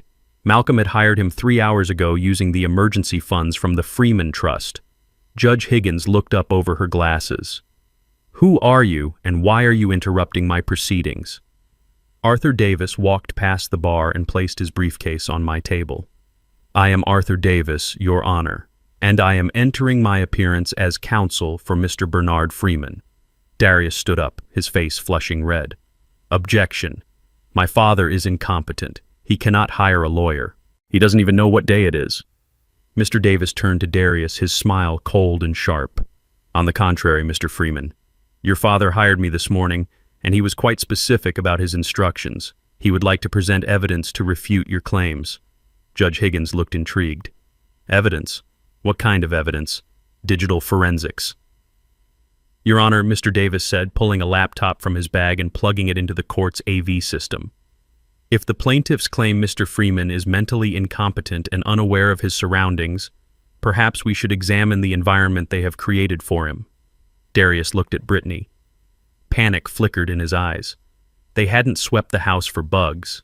They had been too busy looting it. Mr. Davis pressed a key. The large monitor on the wall flickered to life. The video was grainy black and white infrared, but the audio was crystal clear. It was the basement of my house. The timestamp was from 2 days ago. The courtroom watched as Darius and Brittany came into view. They were standing in front of the safe holding a power drill and a crowbar. This old bastard Darius's voice rang out through the speakers loud and hateful. He changed the code. "I am going to kill him. I swear to God I am going to kill him." Brittany laughed on the recording. "Just drill it out. Once we get the bonds, we can dump him in the state-run home. Let him rot in his own filth. Who cares? He will be dead in a month anyway." Gasps rippled through the gallery. Judge Higgins sat up straighter, her eyes narrowing. Mr. Davis skipped forward. The video changed. It was the living room, the night of the party. Darius was holding a glass of scotch, toasting the air. To the dumbest man alive, Darius shouted on screen. He signed the paper. He actually signed it. "We are rich, baby. $10 million in dirt, and the old fool didn't even know it." The video cut again. This time it was the bedroom from yesterday. The angle was from the smoke detector looking down at the bed where I lay motionless. "Is he out?" Brittany asked on the recording. "He is gone," Darius replied. "Dr. Thorne gave him enough juice to knock out a horse. He won't remember his own name, let alone the signature. Get the deed. Let's steal this land and get out of here." Darius was standing in the courtroom shaking. His face had gone from red to a sickly shade of gray. Brittany was gripping the railing of the witness stand, her knuckles white. That is Dr. Darius stammered. "That is a deep fake. That is AI. My father is manipulating you." Mr. Davis paused the video on a freeze frame of Darius holding the syringe over my arm. This video was uploaded in real time to a secure cloud server. "Your Honor," Mr. Davis said calmly, "the metadata is verified. But if you need more proof, perhaps we should hear from the man himself." Darius laughed a high-pitched, hysterical sound. "Hear from him. Look at him. He is drooling. He is a vegetable." I stopped shaking. I lifted my head. I reached up and adjusted my collar. I took a deep breath, letting the air fill my lungs, pushing out the last remnants of the old man act. I sat up straight, my spine snapping into alignment. I turned my head and locked eyes with Darius. The look of shock on his face was worth every second of this nightmare. "I am not a vegetable, Darius," I said, my voice booming in the quiet room, "and I am certainly not drooling." I stood up. I didn't use the armrests. I didn't wobble. I stood tall and firm, just like I did when I managed the loading docks for 30 years.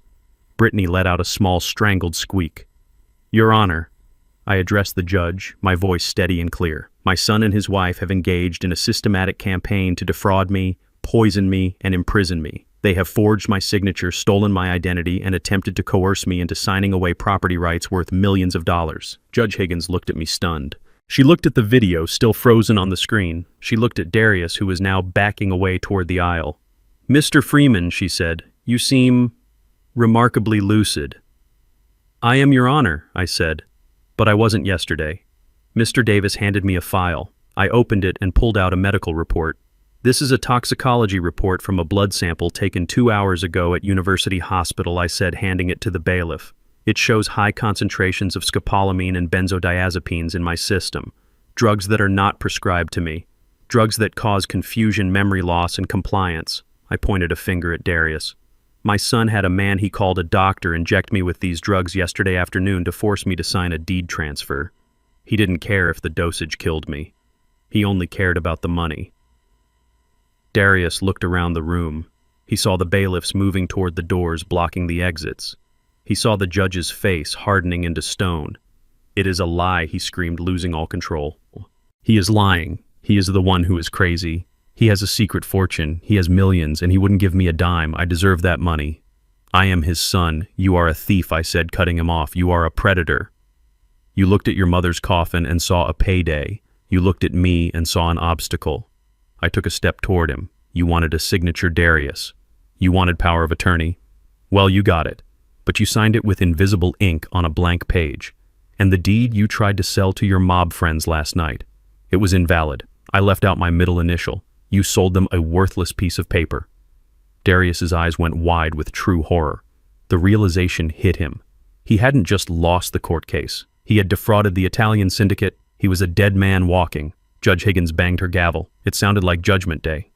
"Enough," she stated. The petition for guardianship is denied with prejudice. Bailiff, take Mr. Darius Freeman and Mrs. Brittany Freeman into custody immediately. I am holding them in contempt of court pending charges for elder abuse, fraud, and conspiracy.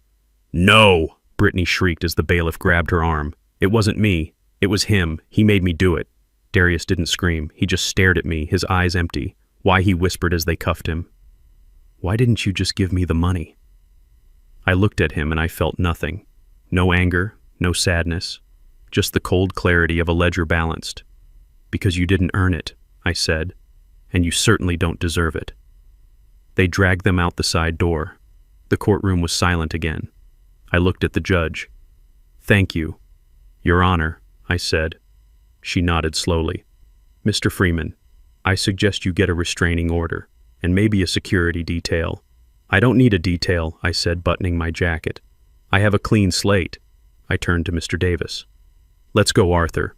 We have one more stop to make. My wife is waiting for me, and I believe she has a story to tell. Darius was cornered, but like a rat in a trap, he decided to bite back. He gripped the edge of the defense table, his knuckles white, his face a mask of sweaty desperation. The bailiffs were moving in, but he waved them off, shouting over the murmur of the courtroom. You are insane, he screamed, pointing a shaking finger at me. All of this is smoke and mirrors. You drugged yourself, old man. You staged this whole thing to frame me because you hate that I am successful. You hate that I tried to help you.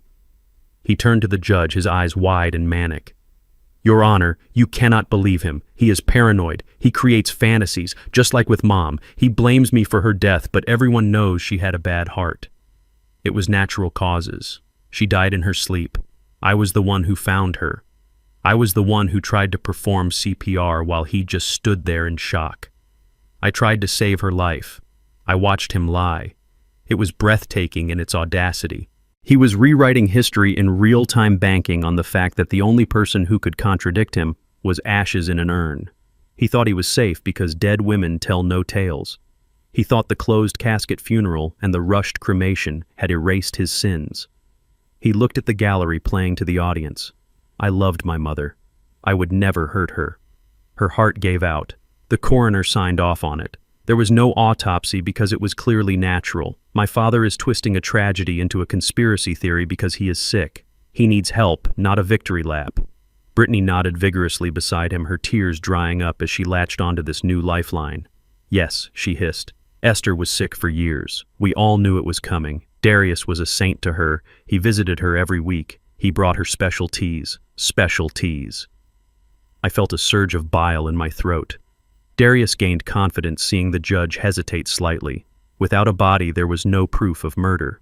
Just my word against his. You have no evidence. Darius sneered at me. You have a video of me trying to get you to sign a paper to save our family assets. That is not a crime. That is stewardship.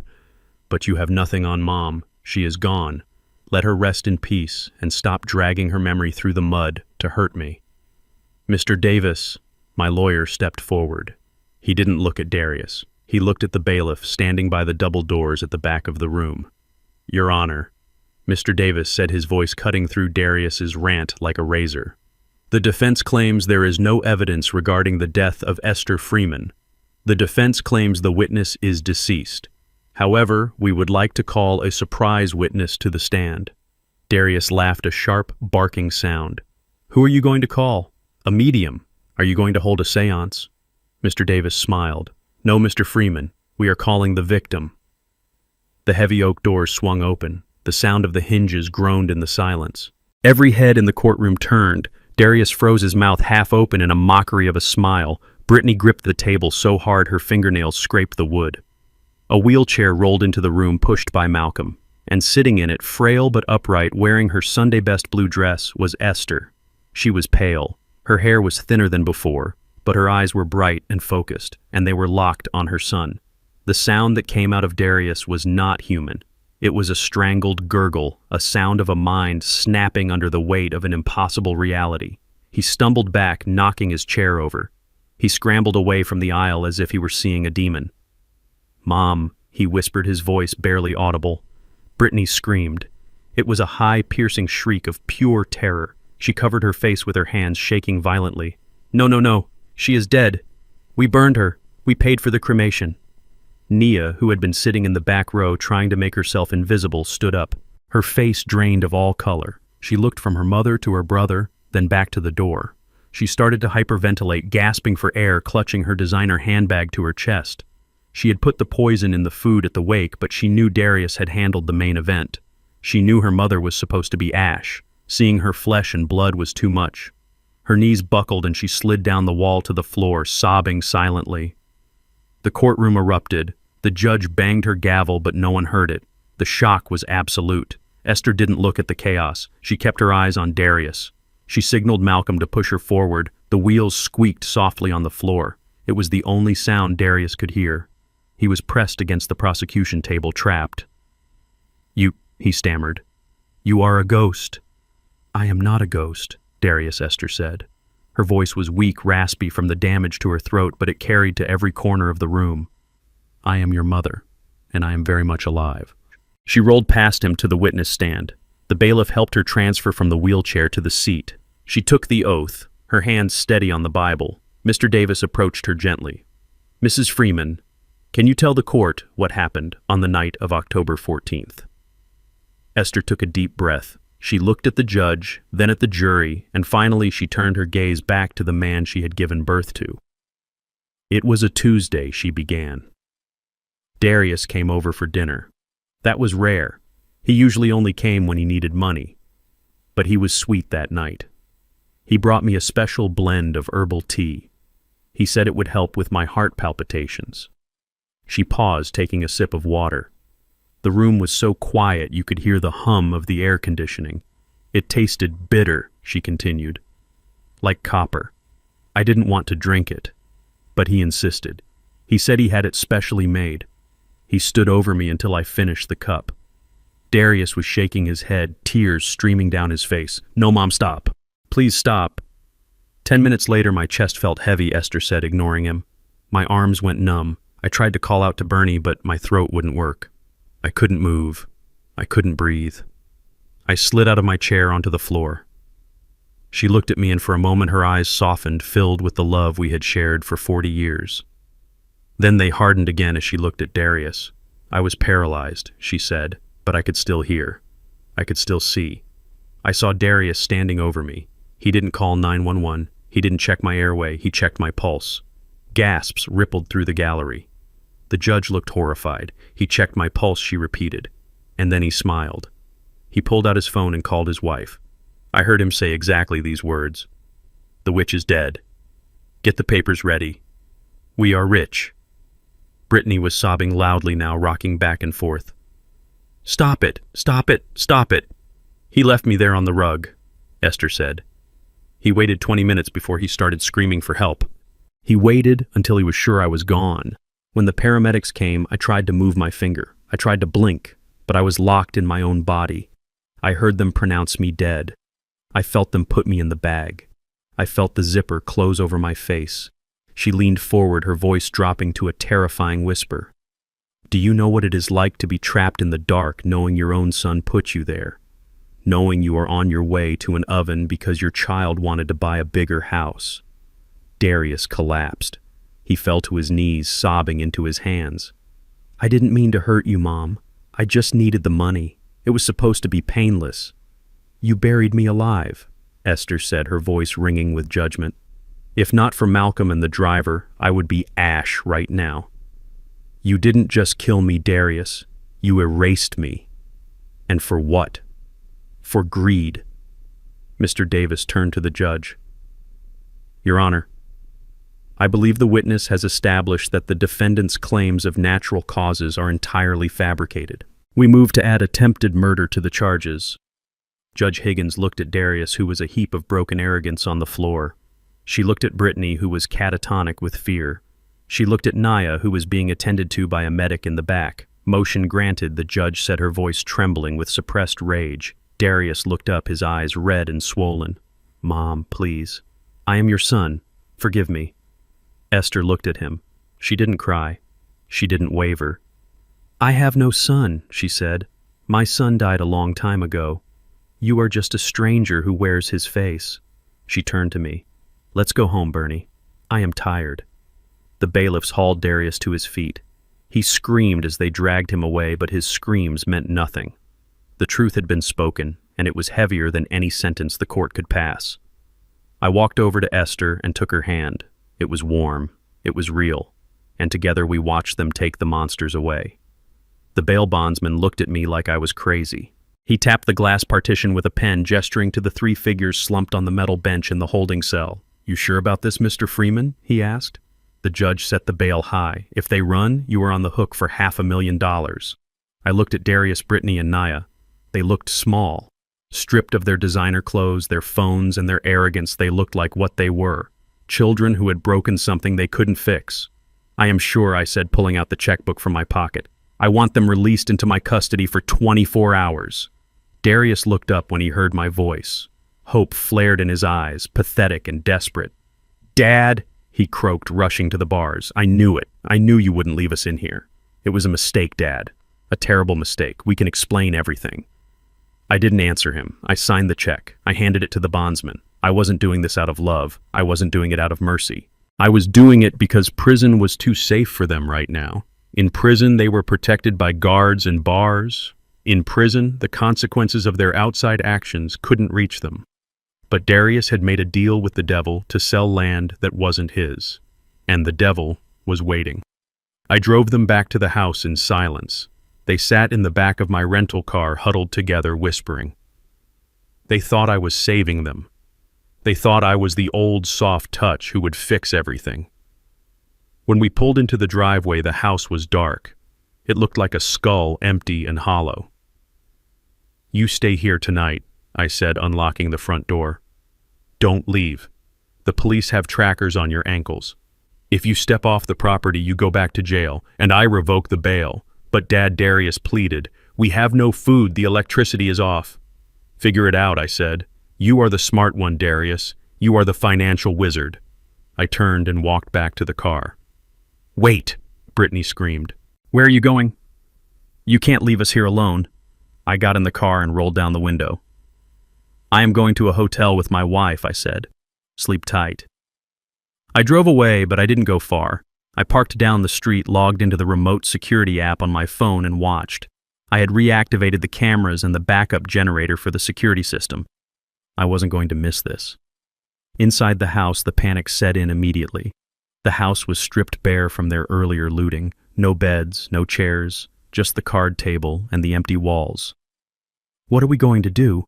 Nia sobbed, sitting on the floor in her ruined dress.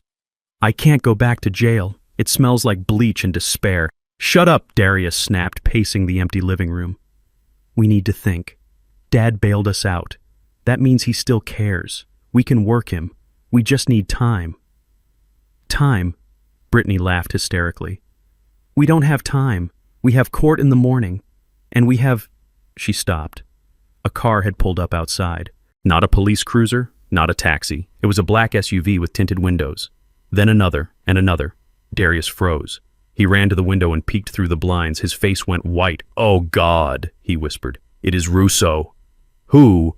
Brittany asked, grabbing his arm. "The buyer," Darius said, his voice trembling. "The man I promised the land to. The man I tried to give the fake deed." The front door didn't open. It exploded. A heavy boot kicked the lock mechanism, shattering the wood frame. 3 men walked in. They were huge, wearing leather jackets that creaked as they moved. They didn't look like businessmen. They looked like pain. The man in the middle was shorter, older, with silver hair and eyes like polished flint. That was Russo. "Darius," he said, his voice calm and terrifying. "You are a hard man to reach." Darius backed away, putting his hands up. "Mr. Russo, I can explain. There was a complication. My father, he tricked me. The deed—" Russo didn't let him finish. He snapped his fingers. One of the large men stepped forward and backhanded Darius across the face. The sound was like a pistol shot. Darius spun around and fell to the floor, blood spraying from his lip. "You sold me a napkin," Darius Russo said, stepping over him. "You wasted my time. My partners are very upset. They had equipment moving. They had permits filed. And now I look like a fool." "Please," Darius begged, crawling backward, crab-walking across the hardwood floor. I can fix it. I just need a few days. My father has the land. He is right here in town. I can get him to sign the real one." "You had your chance," Russo said. "Now I want my money. The 10,000 deposit I fronted you for expenses. And the interest. Let's call it 50,000 for the inconvenience." "I don't have it," Darius cried. "I spent it. We spent it on the lawyer, on the car." Russo looked around the empty room. He looked at Nia, who was curled in a ball in the corner. He looked at Brittany, who was standing frozen by the fireplace. "Well then," Russo said, "we are going to have to take something else." He looked at Brittany. She was still wearing her diamond earrings, real ones, the last thing she hadn't sold. "Take those," Russo ordered his men. One of the thugs moved toward Brittany. "No," she screamed, backing away. "These are mine!" Darius did something then that made me ashamed to share DNA with him. He didn't stand up. He didn't fight. He scrambled to his feet and grabbed Brittany by the shoulders. "Give them to him," he shouted, shaking her. "Give him the earrings and the ring. Give him the wedding ring, Brittany." He was pushing her toward the man, using her body as a shield between himself and the debt he had created. "Darius, stop!" Brittany shrieked, clawing at his hands. "You coward! Get off me!" She spent the money. Darius yelled at Russo, pointing at his wife. It was her idea. She wanted the renovations. She wanted the clothes. "Take her. She is the one who owes you." The thug grabbed Brittany's earlobe and ripped the earring out. She screamed a raw, bloody sound. He took the other one. Then he grabbed her left hand and wrenched the ring off her finger. Russo looked at the jewelry in his man's hand. He sneered. "This is maybe 5 grand, he said. "You still owe me 45. He walked up to Darius. Darius was sobbing now, snot running down his face, begging, pleading. "Please, I will do anything. I will work for you." "I don't hire failures," Russo said. He nodded to his men. They grabbed the card table and smashed it against the wall. They kicked holes in the drywall. They took a baseball bat to the windows, shattering the glass. It was methodical destruction. They were turning the house into a ruin. "This is a warning," Russo said over the noise of breaking glass. "You have 24 hours. Find the money, sell a kidney, rob a bank. I don't care. If I don't have my cash by tomorrow night, next time we won't be breaking the house. We will be breaking you." They turned and walked out, leaving the front door hanging off its hinges. The SUVs roared away into the night. Inside the house, the silence returned heavier than before. Darius was curled on the floor, holding his ribs. Brittany was touching her bleeding ear, staring at her husband with a look of pure, unadulterated hatred. Nia was rocking back and forth, muttering to herself. "You pushed me," Brittany whispered. Her voice was flat dead. "You pushed me at them." "I had to," Darius whimpered. "They were going to kill me." "You are garbage," Brittany spat. She stood up, shaky but standing. She walked over to him and kicked him in the stomach. Hard. "I am leaving," she said. "You can't." Darius gasped. "The ankle monitor—" "I don't care," Brittany screamed. "I would rather go to jail. I would rather go to hell than spend another second with you." She walked out the broken door into the darkness. The alarm on her ankle bracelet started beeping, a high-pitched electronic wail that signaled the end of her freedom. Nia looked at her father. "Dad?" she said, her voice small. "What do we do?" Darius sat up. He looked around the wrecked room. He looked at the holes in the walls. He looked at the emptiness where his life used to be. He reached into his pocket and pulled out his phone. He dialed a number. "Dad," he whispered into the phone. "Dad, please pick up." I watched him on my screen. I saw his name pop up on my phone. I didn't answer. I let it ring. He called again and again. "Dad, save us. Please. The mob. They came. They are going to kill us." I watched him break down. I watched him realize that there was no safety net, no bailout, no daddy to fix it. There was no way out. He had no money. He had no friends. He had no wife. And his parents, the people he had tried to murder, were the only ones who could help him, and we were ghosting him. He threw the phone across the room. It smashed against the wall. He put his head in his hands and howled. It was the sound of a wolf caught in a trap of its own making. I closed the app. I turned to Esther, who was sitting up in the hotel bed reading a book. "Is it done?" she asked softly. "It is done," I said. "They know." "Know what?" "That they are alone." I turned off the light. For the first time in a long time, I slept without dreaming of falling.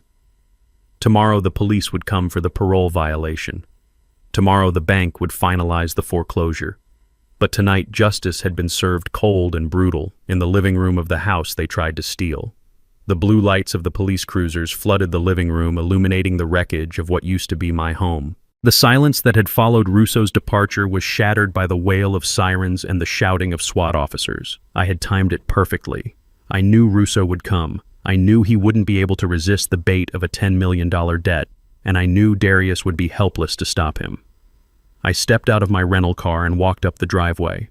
The night air was filled with the static of police radios. Russo's SUVs had been boxed in at the end of the street. I watched as the officers dragged the mob boss and his thugs out of their vehicles, slamming them against the hoods. Russo wasn't so tough now. He looked old and tired, his expensive coat muddied as he was cuffed and shoved into the back of a squad car. I walked through the broken front door. The house was swarming with uniforms. In the center of the living room, Darius and Nia were on their knees, their hands zip-tied behind their backs. Brittany was there too. The police had picked her up 2 blocks away, her ankle monitor pinging like a beacon. She looked like a drowned rat, her hair plastered to her face, her expensive clothes torn. They looked up when I entered. The room went quiet. The officers nodded to me, recognizing the man who had orchestrated the sting. I wasn't the victim here. I was the witness. I was the judge. Darius scrambled on his knees toward me. His face was a mess of blood and snot. One eye was swollen shut from Russo's backhand. "Dad," he screamed, his voice cracking. "Dad, tell them. Tell them this is a mistake. Tell them I have the assets to cover the debt." I stopped in front of him. I looked down at the boy I had raised, the man who had tried to bury me. "You have nothing, Darius?" I said, my voice calm and cold. "The assets are gone. The house is foreclosed. The accounts are frozen. You are destitute." Darius shook his head violently, spraying blood on the floor. "No, the land. The Georgia land. You said it was worth millions. You said it was a data center hub. We can sell it, Dad. Please, just sign the deed. The real one this time. We can pay Russo. We can pay the lawyers. We can make this go away." He was still trying to deal. He was still trying to hustle. He didn't understand that the game was over. I signaled the officer to step back. I wanted Darius to hear this clearly. I wanted him to understand the magnitude of his loss. "You are right," I said. "The land is worth a fortune." The tech company finished their appraisal yesterday. They offered $10.5 million for the site. Darius's eyes widened. Greed flickered through the fear. "10 million," he whispered. "Dad, please. That is enough for all of us. We can start over. I will be good. I promise. Just give me a share. Just enough to save my life." I laughed. It was a dry, humorless sound. "You think this is about money?" I asked. "You still think this is about cash?" I reached into my jacket pocket and pulled out a folded document. It was thick, printed on heavy legal paper. "I signed the transfer this morning, Darius," I said, holding the paper up so he could see the seal. He gasped, a look of pure salvation washing over his face. "You did. You saved us." "I didn't save you," I said. I opened the document and read the first paragraph aloud. "I, Bernard Freeman, hereby transfer the full title and ownership of the property located in Sector 4, Georgia, to the Future Scholars Foundation, a nonprofit organization dedicated to providing college scholarships for underprivileged youth in this community." Darius froze. His mouth hung open. "You gave it away," he whispered. "Every acre," I said. "Every tree. Every drop of water rights. I donated it all. $10 million worth of potential. Gone." "Why?" Darius screamed, the sound tearing from his throat. "Why would you do that? It was our legacy. It was my inheritance." "It wasn't your inheritance," I snapped, my voice rising for the first time. "It was never yours. You didn't earn it. You didn't respect it. And you certainly didn't deserve it." I took a step closer, leaning down so our faces were inches apart. "And there is something else you need to know, Darius. Something your mother and I never told you because we wanted you to feel like you belonged. We wanted you to feel equal to Richard." Darius blinked, confusion warring with his panic. "What about Richard?" "You always hated him," I said. "You killed him because you thought he was the favorite, because you thought he was the heir to the Freeman bloodline." I paused, letting the words hang in the air. "You were adopted, Darius." The color drained from his face completely, leaving him gray and ashen. What he breathed. "We took you in when you were 2 years old," I said. "Your biological parents were addicts who left you in a shelter. We gave you a home. We gave you a name. We gave you love. We loved you just as much as we loved Richard." Tears streamed down his face, washing away the blood. "But you," I continued, my voice hard as iron, "you looked at that love and you saw weakness. You killed the brother who shared his room with you. You tried to kill the parents who saved you from the system. And for what? For money that you were too lazy to earn yourself. You aren't my blood, Darius, and after what you did, you aren't my son either." Darius collapsed. He put his forehead on the floor and wailed. It wasn't a cry of sorrow. It was the cry of a man realizing that his entire life, his jealousy, his greed, his crimes had been based on a lie he told himself. He had destroyed everything for a birthright that he had already been given as a gift, and he had thrown it away. Brittany had been listening. She had been staring at the floor, her body shaking. But when I said the words $10 million and donated, something inside her snapped. She looked at Darius. She looked at the man she had conspired with, the man she had married for a payday that was never coming. $10 million, she whispered. She lunged. It happened so fast the officers almost missed it. Brittany threw herself at Darius, her handcuffed hands raised like a club. She screamed a sound of pure, unadulterated rage. "You idiot," she shrieked, bringing her fists down on his head. "You useless idiot. We could have had it all. You told me you had it handled. You told me he would sign." Darius curled into a ball, trying to protect his head. Brittany kicked him, screaming obscenities, blaming him for the nursing home plan, blaming him for the poison, blaming him for her ruined life. He had $10 million, she screamed, spittle flying from her mouth. "And you let him give it to charity. I hate you. I hate you." The police grabbed her, hauling her off him. She thrashed and kicked, biting at the air, completely unhinged. "Get off me," she yelled at the cops. "Arrest him. He is the one who screwed up. He is the loser. I deserve that money. I put up with his smell. I put up with his gambling. I deserve to be paid." They dragged her out of the room, kicking and screaming. Her voice echoed down the hallway, a testament to a soul completely consumed by greed. Nia sat in the corner, silent. She stared at me with wide, terrified eyes. She didn't say a word. She knew there was nothing left to say. She had seen her brother broken and her sister-in-law go mad. She knew her turn was coming. I looked at Darius one last time. He was lying on the floor, sobbing into the dust. "Goodbye, Darius," I said. He looked up, his eyes pleading. "Dad, please, don't leave me here. They will kill me in prison. Russo has guys on the inside." I turned my back on him. "You should have thought of that before you sold them a napkin," I said. I walked out of the house. I walked past the police cars, past the neighbors who had gathered on their lawns to watch the spectacle. I walked to my car where Malcolm was waiting. He started the engine. "Where to, Bernie?" he asked. "To the hotel," I said. "Esther is waiting for dinner." I didn't look back at the house. I didn't look back at the flashing lights. I had burnt it all down. And from the ashes, I was finally free. The gavel came down with a sound like a rifle shot, ending the war that had raged in my family for months. The trial had been a spectacle, but the sentencing was a funeral for 3 lives that had been wasted on greed. Darius stood before the judge, trembling in his orange jumpsuit. The arrogance that had defined him, the sneer he had worn at his mother's fake funeral, was gone. He looked small. He looked like a child who had realized too late that the monster in the closet was real. The judge was merciless. 25 years for Darius. Attempted murder, fraud, conspiracy, and elder abuse. There was no parole eligibility for 15 years. Brittany received 15 years for her role as an accomplice and for the financial crimes. Nia got 8 years. As they were led away in chains, I didn't feel joy. I felt a hollow sense of closure. It was a transaction completed, a debt collected. But the real sentence for Darius wasn't the time, it was the location. Because prisons have their own economy and their own hierarchy, and Darius had entered that world with a debt on his head. Russo, the mob boss I had trapped alongside my son, had friends on the inside. Powerful friends. Word reached me a week later through Malcolm. Darius had been placed in general population. He wasn't running the block. He wasn't making deals. He was terrified. He had requested protective custody 3 times and been denied. His cellmate was a man known for his loyalty to the syndicate. Darius was going to spend the next 2 decades looking over his shoulder, jumping at shadows, living in a constant state of terror. He had tried to imprison me in a nursing home to pay his debts, but instead he had built his own cage and locked himself inside with the tigers. I visited the prison only once, not to gloat, but to sign the final paperwork severing my legal ties to him.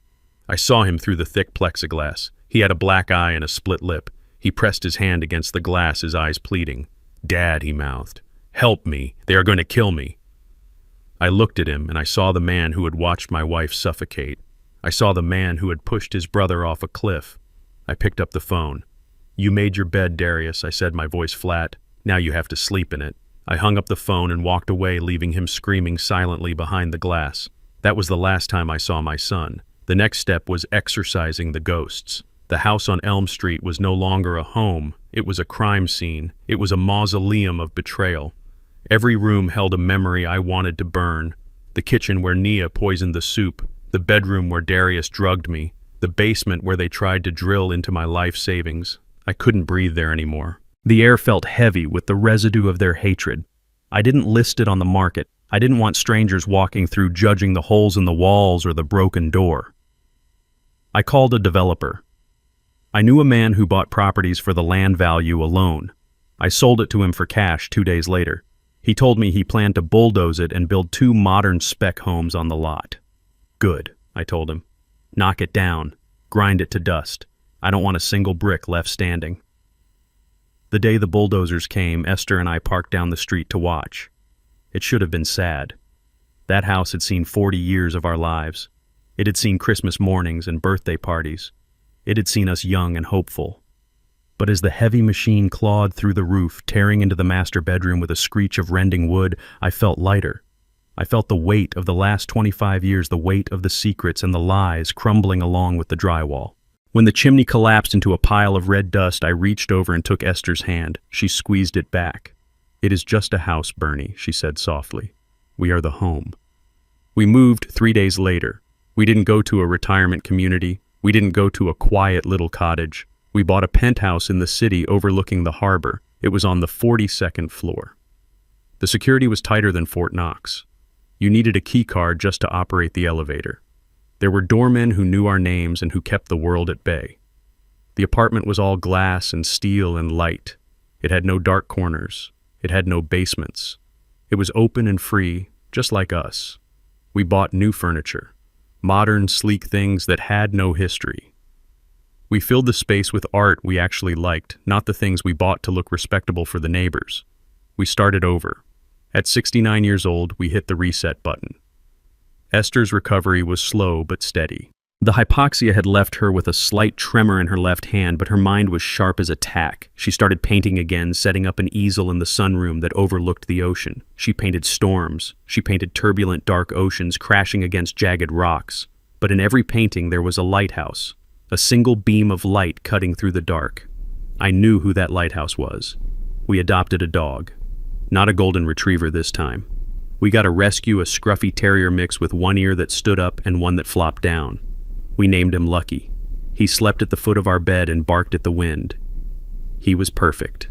Life settled into a new rhythm, a rhythm of peace. No more late-night phone calls asking for money.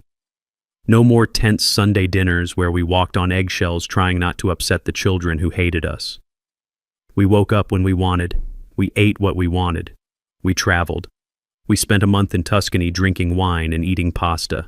We took a train across the Canadian Rockies. We lived the life we had deferred for decades, the life we had sacrificed to raise wolves who tried to eat us. One evening 6 months after the trial, we were sitting on the balcony of the penthouse. The sun was setting, painting the sky in shades of purple and gold. The city lights were flickering on below us, a sea of diamonds that couldn't touch us up here. I poured 2 glasses of a vintage Cabernet, a wine that cost more than my first car. It tasted like freedom. My phone buzzed on the table. It was a jarring sound in the tranquility of the evening. I frowned. Few people had this number. Malcolm, the lawyer, the doctor. I picked it up. It was a text message. The ID read, State Correctional Facility Inmate Messaging Service. My stomach tightened. I opened the message. Dad, it is Darius. Please, I need money for the commissary. I am hungry, Dad. The food here makes me sick, and I need to pay for protection. Russo's guys are pressing me. They say if I don't pay by Friday, they are going to hurt me. Please, Dad. Just a few hundred. I am your son. Don't let me die in here. I stared at the words. I remembered the soup. I remembered the needle. I remembered the cliff. I remembered him standing over my wife, watching her die and checking her pulse, not to save her, but to count his inheritance. I looked at Esther. She was watching me, her eyes calm and knowing. She knew who it was. She didn't ask. She just took a sip of her wine and looked out at the horizon. Is it important? She asked. I looked back at the screen. I saw a man who had never learned. A man who still thought he could manipulate his way out of consequences. A man who thought the title of son was a blank check he could cash forever. No, I said. It is just spam. I tapped the screen. I didn't reply. I didn't send money. I didn't offer advice. I pressed block caller. Then I went into the settings and blocked the entire domain of the correctional facility. I set the phone down on the table face down. I picked up my wine glass. The cool evening breeze ruffled my hair. I felt a profound sense of release. The final tether had been cut. The last weight had been dropped. I looked at Esther, my partner, my survivor, my wife. She smiled at me and clinked her glass against mine. To us, she said. I smiled back. To us. I looked at the tickets sitting on the counter inside. First class, around the world, 3 months, no phones, no internet, just the two of us and the open sea. You know, I said, taking her hand. I was thinking about the itinerary for the cruise. What about it? She asked. I think we should extend it, I said. Maybe 6 months, maybe a year. We have the time, we have the money, and we certainly don't have anyone waiting for us back here. Esther laughed, a sound that was light and free and devoid of the shadows that had haunted us for so long. I think that sounds perfect, she said. I looked out at the city one last time. Down there in the dark, Darius was in a cell of his own making. Brittany was in hers. Naya was in hers. They were paying the price for their greed. But up here in the light, we were finally debt-free. This trip, I said, raising my glass to the stars, this trip is just for the two of us. And for the first time in my life, I truly meant it. The past was dead. The children were strangers. And the future was a wide-open ocean waiting to be explored. This journey taught me the most painful yet liberating lesson of my life. Family is defined by loyalty, not DNA. For years, I mistook my role as a provider for a guarantee of love, never realizing I was merely feeding wolves who were waiting to devour me. I learned that protecting your peace sometimes requires burning bridges, even if those bridges lead to your own children. It is never too late to stand up for your dignity, to rewrite your ending, and to understand that the only people who deserve a seat at your table are the ones who bring nothing but love. If you believe that justice was served today, please hit that like button, subscribe for more stories of truth and redemption. And tell me in the comments, would you have forgiven them?